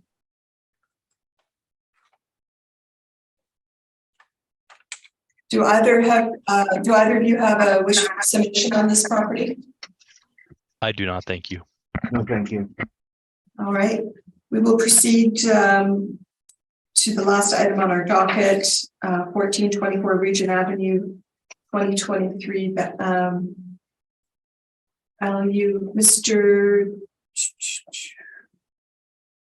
Sorry, just had to get to this. Mr. Spacek, whenever you're ready. Thank you very much. We're looking at file number 22-3914. We have a roll number 0901042650 located at 1424 Regent Avenue West. We have the same property as last, but the 2023 value this time. So we have an April 1st, 2021 value of 6,791,000. We have, again, same parameters. The only things that have changed for this property is the income approach on page 6. You'll notice that the rent has went to 1441 and there's the same 32,759 square feet. We have 2% vacancy and 3% expenses a cycle and an overall capitalization rate of 6.55%. This drives that total 2023 value of 6,791,000. Same comparables as always on page 7. And going forward to page 11, we have the 2020 income and expense mailer. Again, still owner occupied. Nothing has changed. And turning to page 15, we have unknown and present for the COVID questionnaire. And then just on page 17, I did include on this one just a printout of the one page, just a building permit showing the that they've constructed 2 additions on there. So. And you can see all those changes again on page 3. So if you have any more questions, happy to answer. That's my presentation. Thank you. All right, thank you. Mr. Neufeld, did you have any questions? Yeah, I was just going to restrict myself to new questions because I think we've been doing that. On the land building ratio, was that worked out with the I had asked you earlier about plan area versus floor area, and I agree with you that there is no upper level here. So would you think that land plan area might be mistaken? It should be 4.12. You know what, if the building's taking up more of the plan now and that hasn't adjusted, I can't confirm, but I trust your ratio if that were the case. Yeah, okay. It just, it's just reasonableness just looking at the picture site. Thanks.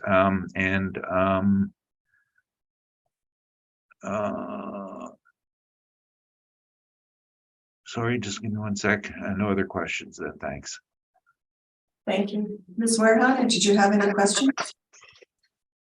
Thank you. Mr. Seelan? No questions, Madam Chair. Okay, thank you. Mr.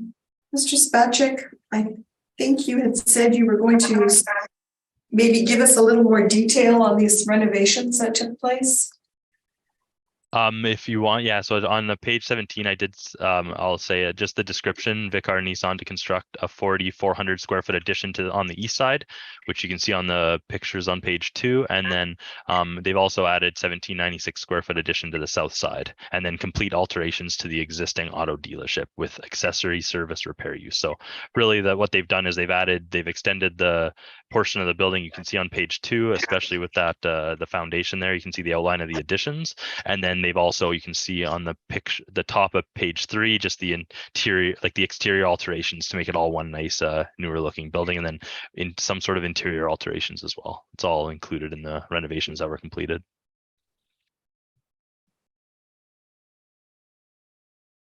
But you did not inspect the property, correct? No, I've never been in this building. Okay, and was it inspected by anyone?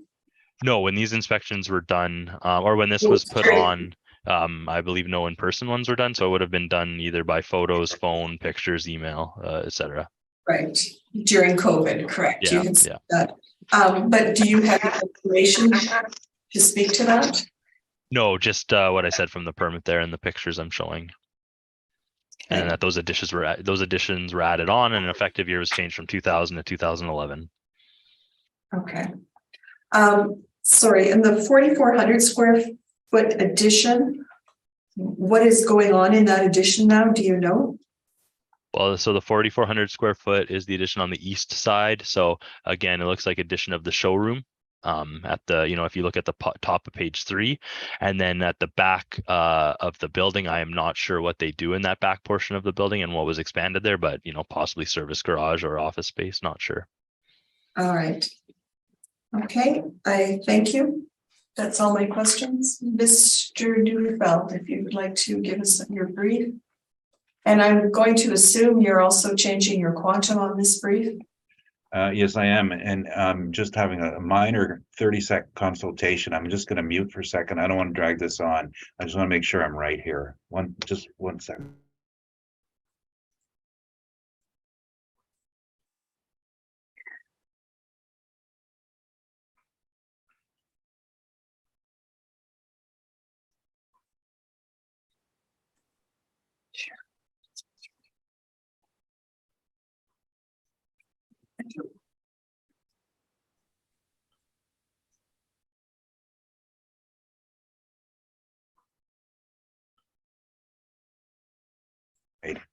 Okay, sorry about that. I just want to make sure that we were wrong. Strange statement to make. We were involved with a lot on this site.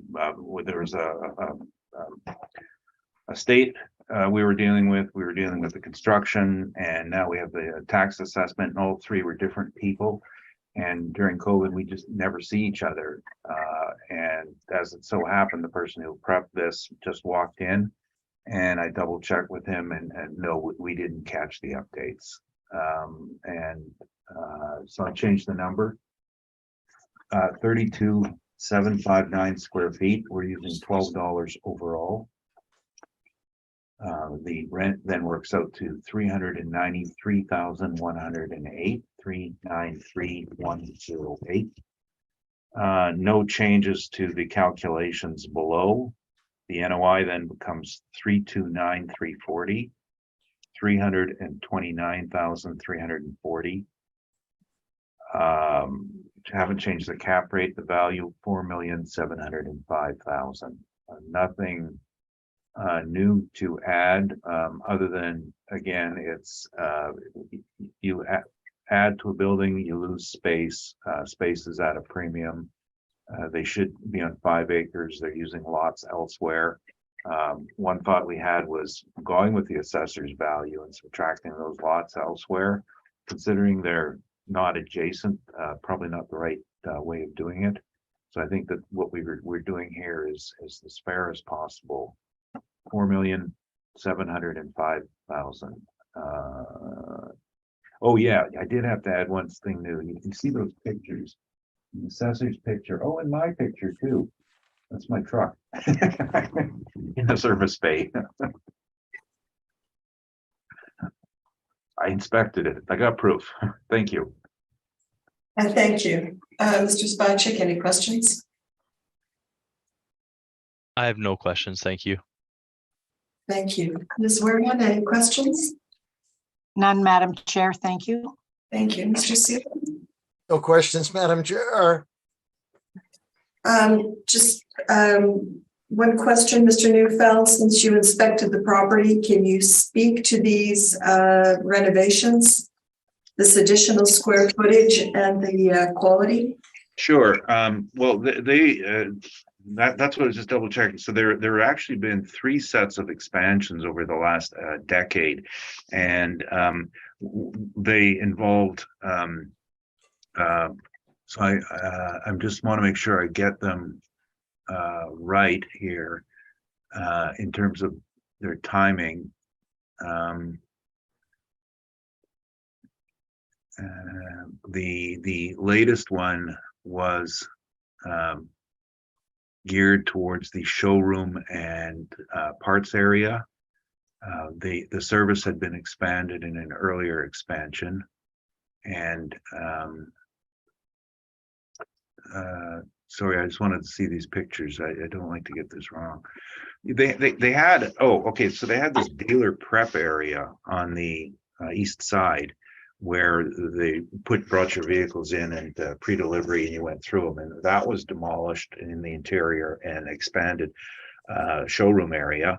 So the showroom got bigger, much bigger, and then the rear part, they added the picture room I mentioned, which is a rotating displays. They get a lot of the cars are now, they're all getting marketed online, so their dealerships on region now use this as their studio for taking those photographs. But it was mainly a showroom expansion, and during the time it was being expanded, they ran the showrooms out of the trailers on the site. Okay, I'm just looking at these pictures. Yes, yeah, the picture on page 2 is pretty good. It shows how the foundations have been laid out for the showroom expansions on the north and the east side, and then on the south side is where the picture taking room became, and then the remaining spaces stayed the same. As far as the quality goes, I mean, it's good quality automobile space. And custom design for their use. No. I thank you. Do either of you have a wish for a summation on this property? No summation, thank you. I just want to apologize that we didn't catch up with the permits. We're the last to know, and I hope that you appreciate our willingness to change when we're found at fault, and consider that we're valuing this on definitions in the Municipal Assessment Act, and not on any other factor. Thank you. Thank you. I thank everyone for their time this morning and patience. And we have heard all the items on the docket, and this hearing is now adjourned. Have a great day, everyone. Thank you. Right. Thank you, thanks. Thank you. you.